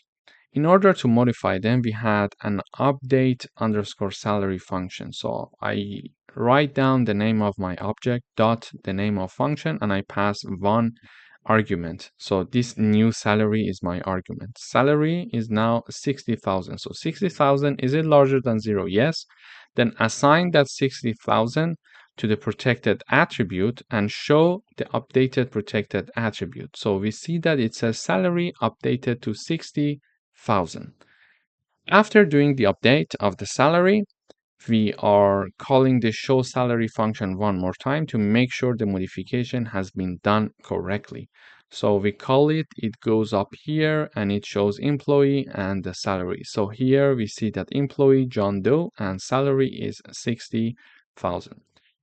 So to summarize, in this video, we talked about protected attributes and we learned how we can directly access them and how we can use methods or let's say functions to access them. So it's possible to access them directly, but it's not recommended. However, it's better to do that using methods or functions.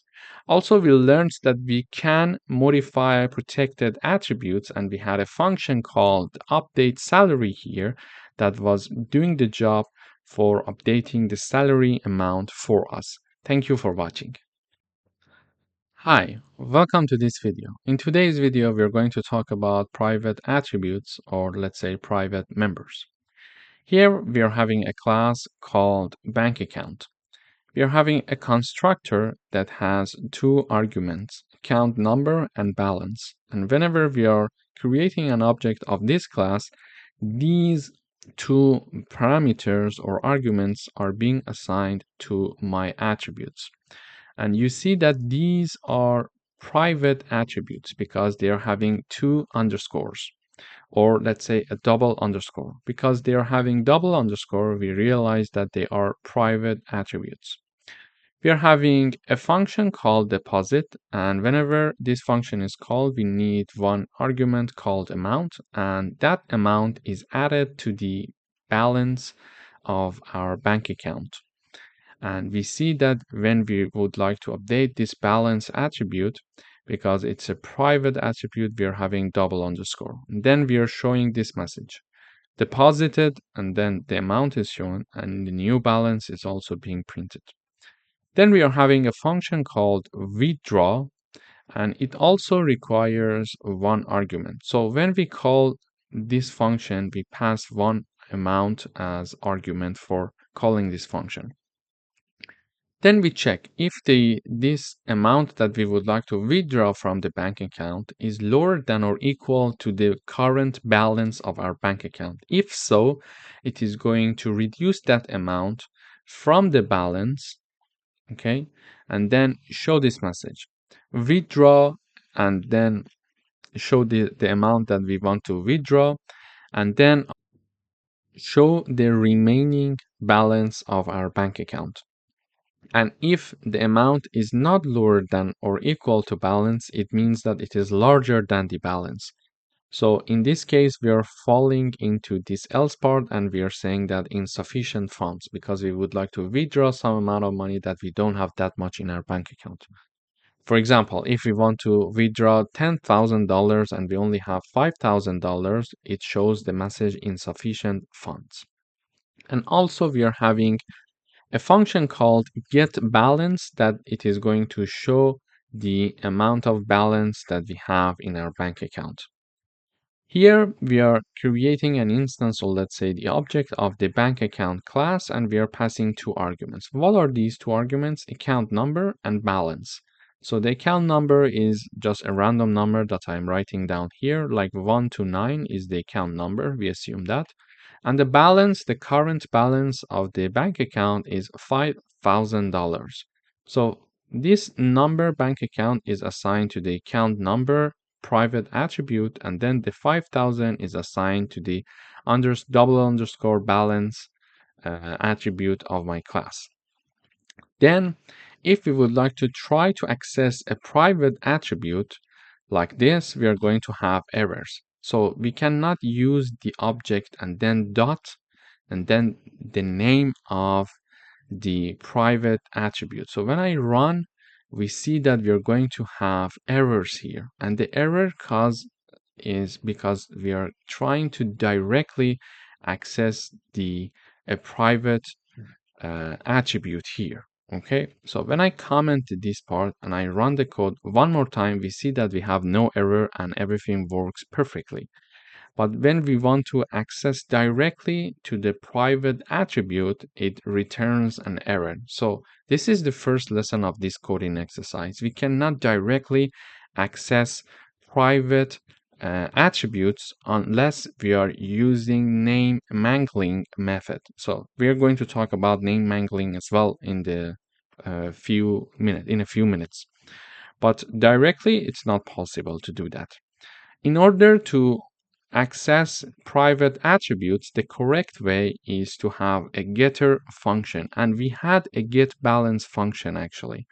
So we use the name of the object, then dot, then the name of our getBalance function. Basically, this function is going to return the amount of the balance that we have in our bank account. So in the print function, it is used, so it is going to print the amount that we have currently in the balance private attribute. And because we just initialized the object, we know that 5,000 is a number that we have in our current balance because we didn't do any deposit or withdraw. So first of all, it is going to show this 5,000 to us, as we see here when I run the code.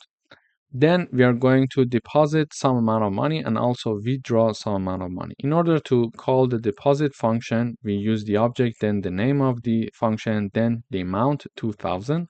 So this 2,000 that is passed to the deposit function is added to the current balance. So the current balance is now 7,000. So it says deposited 2,000 and new balance is 7,000. So this is how it works with the deposit function. This 2,000 is added to balance and this message is shown. And then this message is shown deposited like 2,000, new balance, and then the new balance, which is 7,000, is shown. Then we would like to withdraw some amount of money. So we use the first object to call the withdraw function and we pass 3,000 as the argument. It means that we would like to withdraw 3,000 from the bank, from our balance, from our bank account. So first of all, we check that if the 3,000 is lower than the balance of the bank or not, bank account or not. So we saw that we updated the balance and it is now 7,000. So we check 3,000 is lower than or equal to 7,000. Is it true? Yes. If it's true, reduce that 3,000 from the 7,000 and type down withdrew 3,000 remaining balance 4,000. So it is going to show this message in the output. Okay.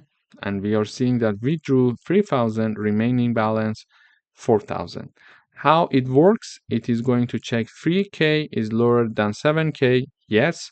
Then reduce that 3K from 7K. And why the 7K is the balance? Because we just deposited 2K to the balance in the previous step. So if you remember here, we added 2,000. So we already had 5,000. We added 2,000, so it is now 7,000, and 7,000 minus 3,000 that we want to withdraw, it is 4,000 that is shown here in the output. Okay, so the correct way to access a private attribute is to use a function or a method that do that for us, like the get balance. However, we can also access them using name mangling method. To use name mangling method, we type down the name of the object, then 1 underscore, then the name of the class, which is bank account, and then 2 underscores, then the name of the variable, which is the balance. So 2 underscore balance is the name of my private attribute here. Before that is the name of the class, and before that we are having 1 underscore dot, and then before that we are having the object that we created from that class. So in this video, we learned we learned how to work with private members or attributes, and how we can directly access them only through the name mangling method, but it's better to use a getter method, for example, the get balance. So there is a function that returns that balance for us. And we learned how we can update the private attributes in a class using, for example, a deposit function that we are going to add some amount of money to our bank account, or the withdraw function that we are going to withdraw some amount of money from our bank account, and the balance attribute, which is private, is now being updated after each call of one of these two functions. Thank you for watching. Hi, welcome back. In today's video, we are going to use getters and setters for private attributes. Here we are having a class called student, and the constructor requires two arguments, and we are going to assign, actually this constructor is going to assign these two arguments to our two private attributes. So one of them is name and one of them is grade, and they are private because we see double underscore there.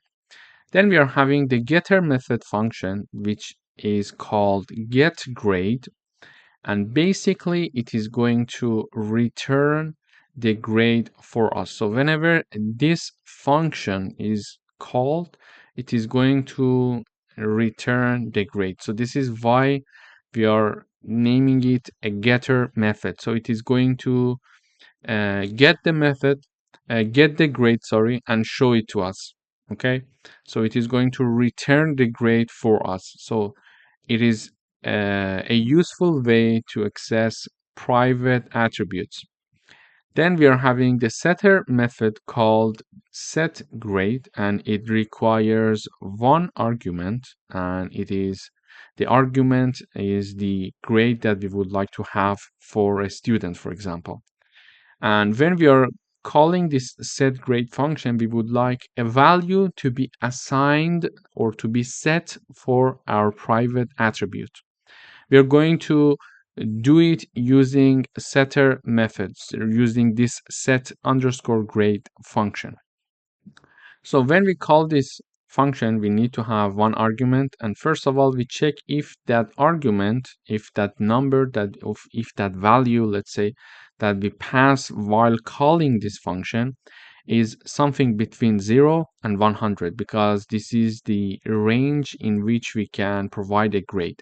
If this condition is true, assign the passed argument to our grade attribute. Otherwise, show this message: invalid grade. It must be between 0 and 100. For example, if we call this function with number 150 or 120 or -20, it is going to show this message invalid grade. So let me illustrate this concept with an example. Here we are creating an object or an instance of this class called student1. Then the name of the class is written, which is the student.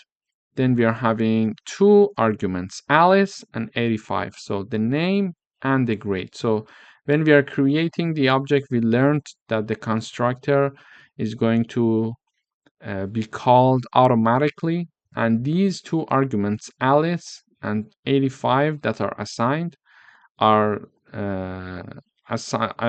these two arguments that are passed while creating the object are assigned to our private attributes that are on double underscore name, double underscore grade. Okay, so here we created an object. We are passing two arguments, Alice and 85, and these are assigned to our private attributes. Then we would like to access the private attribute that we have through getter method.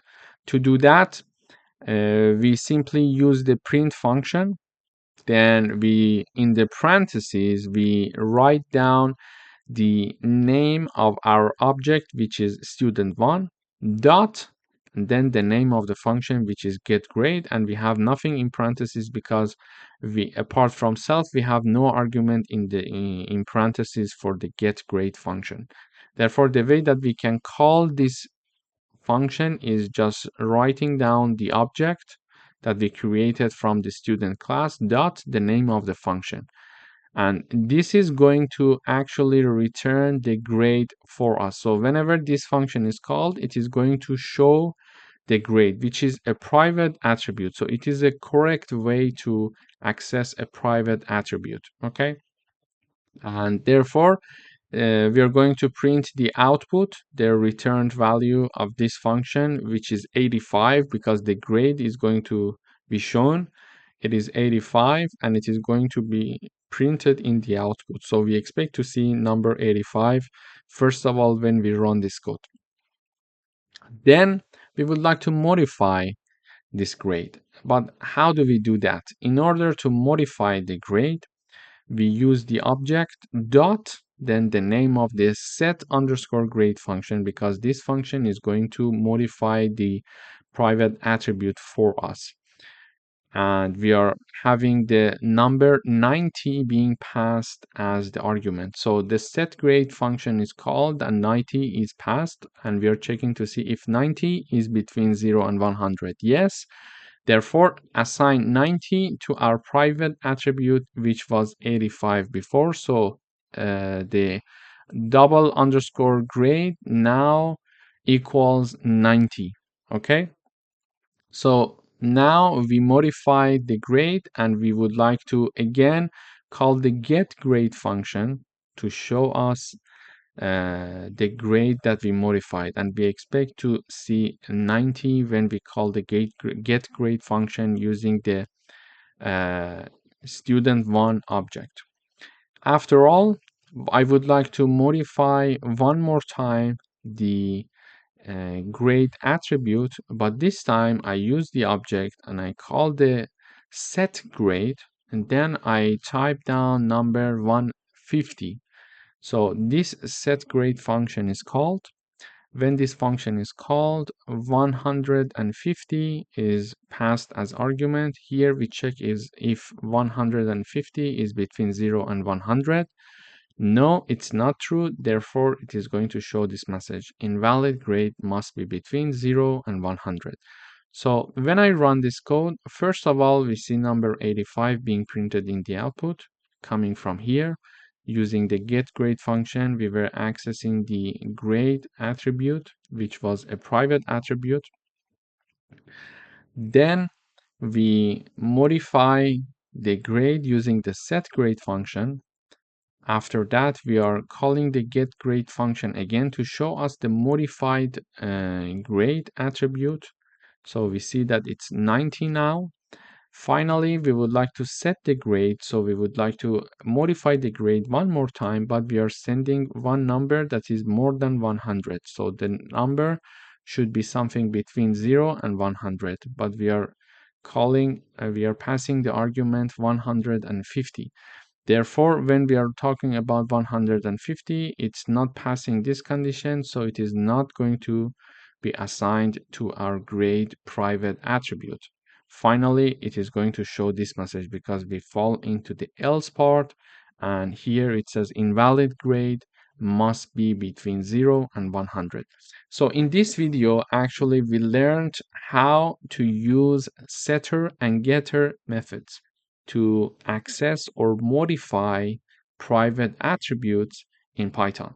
Here we were having a getter function simply returning the value of the private attribute, and we were having a setter function that was assigning a new value to our grade private attribute. And if the new grade was not something between 0 and 100, it was going to show this message to us in the output saying that invalid grade must be between 0 and 100. Thank you for watching. Hi, welcome back. In today's video, we are going to do some further coding exercises for encapsulation in Python. Here we are having a class called car. Then we are having a constructor that requires two arguments, brand and max speed. The brand is a public attribute. The max speed, however, is a private attribute. Then we are also having another private attribute that we are initializing to be 0, which is current speed. This is my constructor. Then we are having a function called accelerate, and it requires one argument called increase. Then we check if the current speed, which is the private attribute, plus the increase amount that we would like to accelerate the speed is lower than or equal the max speed of the vehicle, then we are going to assign that increase to the current speed. For example, if the current speed is 50, we would like to increase it by, like, for example, 20 kilometers per hour. And the max speed is 100 kilometers per hour, okay? So we are going to check if 50 plus 20 is lower than or equal to 100. Here is the formula. The current speed, which is 50, for example, plus the increase amount is 20, is lower than 100 if we assume the max speed is 100. If so, add the increase amount to the current speed. If so, current speed will become 50 plus 20. So it will become 70. Okay, we are updating the current speed.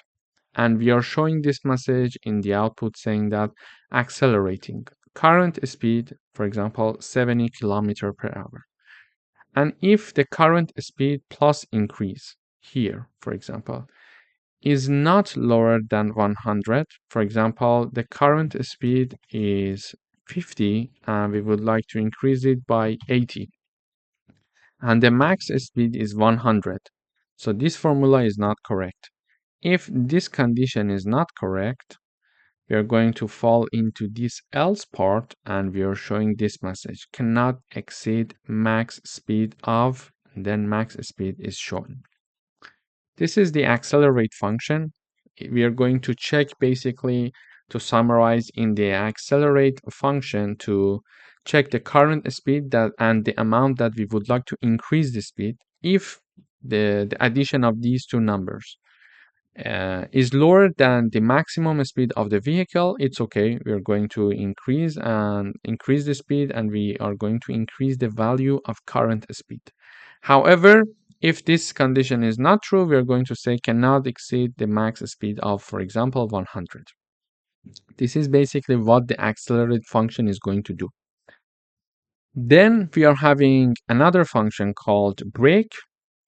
This function requires one argument, which is called decrease.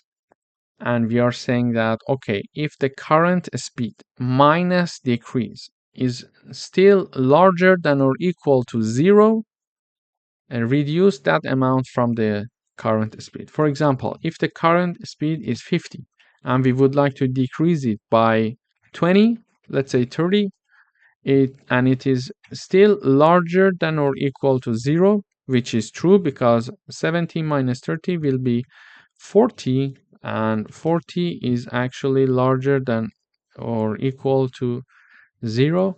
Therefore, we are going to decrease that amount from the current speed. It means that we are going to have the current speed equal to 40. Okay, it was 70 and we reduced 30 amount, so it is now 40. And we are going to show this message breaking current speed, and we are going to show the updated current speed. However, if the current speed minus decrease is not larger than or equal to 0, for example, the current speed is 70 and we would like to decrease the speed by 100, and it is not larger than or equal to 0 because it will be minus 30. If this is the case, this condition is not true. Therefore, this part is true, and we are going to assign the current speed to 0 and saying that car stopped. Okay, because we cannot have a current speed of minus 30. We are going to assign it to be 0 now, and we show that car stopped. Why? Because the decrease amount was larger than the current speed. And finally, in order to know the current speed, because it's a private attribute, we see here it's a private attribute, we have a getter function called getSpeed. Basically, this function is going to return the current speed for us. So whenever this function is called, it is going to show the current speed for us in the output. Now, I would like to create an object or an instance from this class. It is called car1. It is created from car class, and we are passing 2 arguments when creating the object because we are having a constructor and we need brand and max speed. So the brand is Tesla and the max speed is 200. Okay, so brand is assigned to the self.brand, then max speed is assigned to this private attribute, and current speed is 0.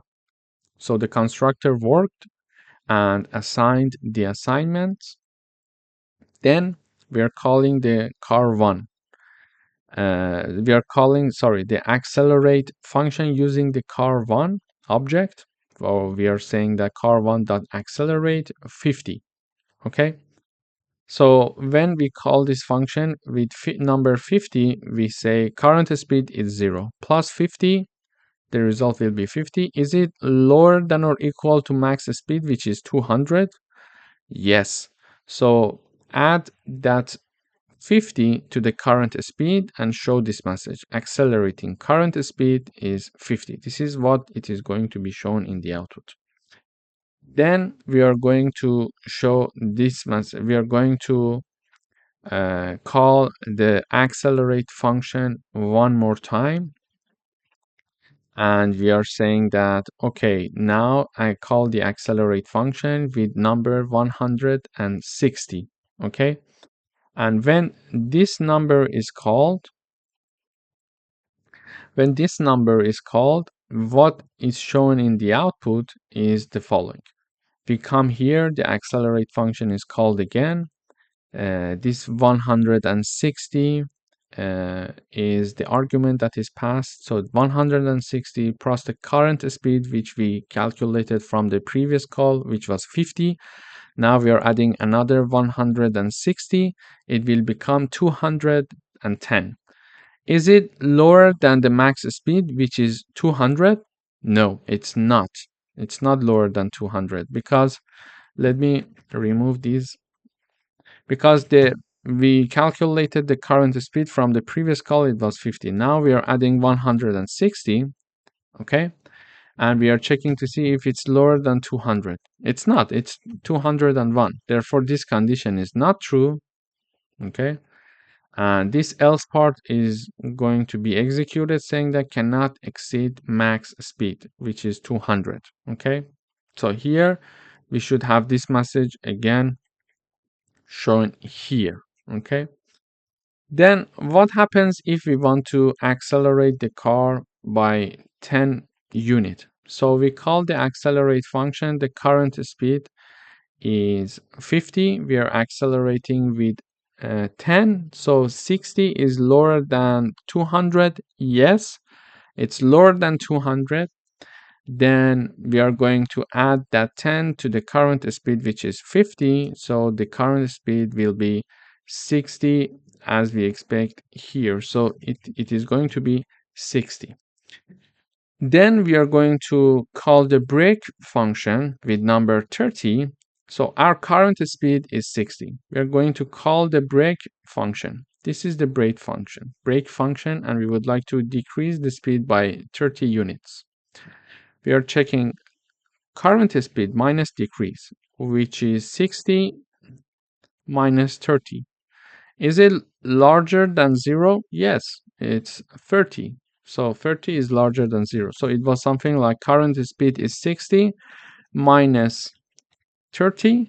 Is it larger than 0? Yes. Yes. So it is going to mention that current speed equals 60 minus 30.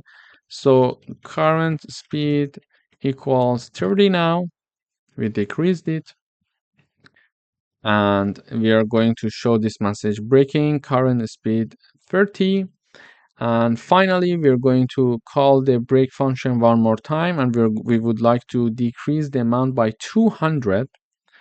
So 200 is passed here. We are checking to see, okay, current speed is 30 minus 200. Is it larger than 0? No, because we are currently 30 kilometers per hour. We are going to reduce by 200. Is it larger than 0?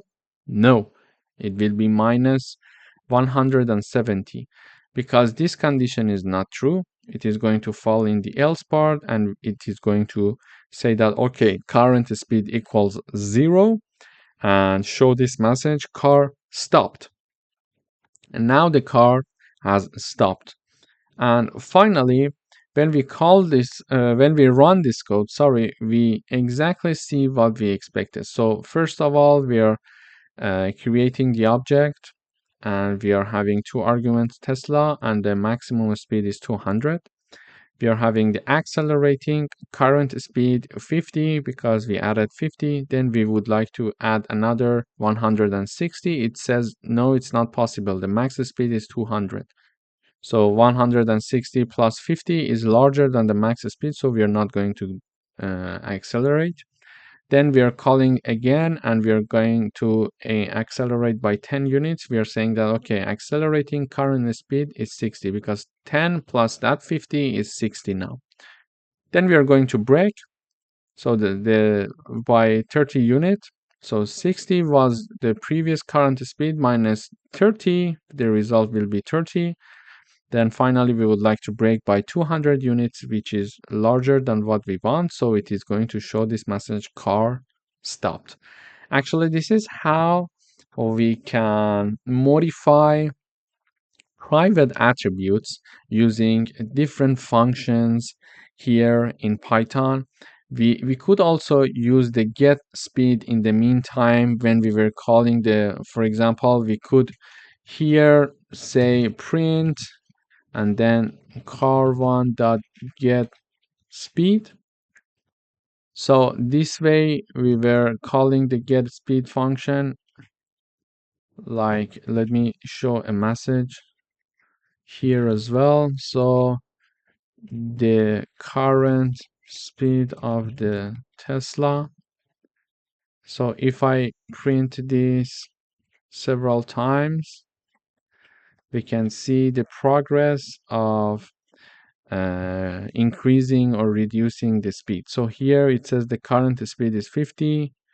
Then we are accelerating, the current speed is 60. Again, the current speed is 60. We are braking, the current speed is 30, and then the car stopped. So this is the correct way to access the private attributes to have their value being printed in the output. In this example, we learned how to work with public and private attributes because the brand was public, and we modified also the private attributes that was the current speed. By accelerating or braking, we modify the value of the current speed. Thank you for watching.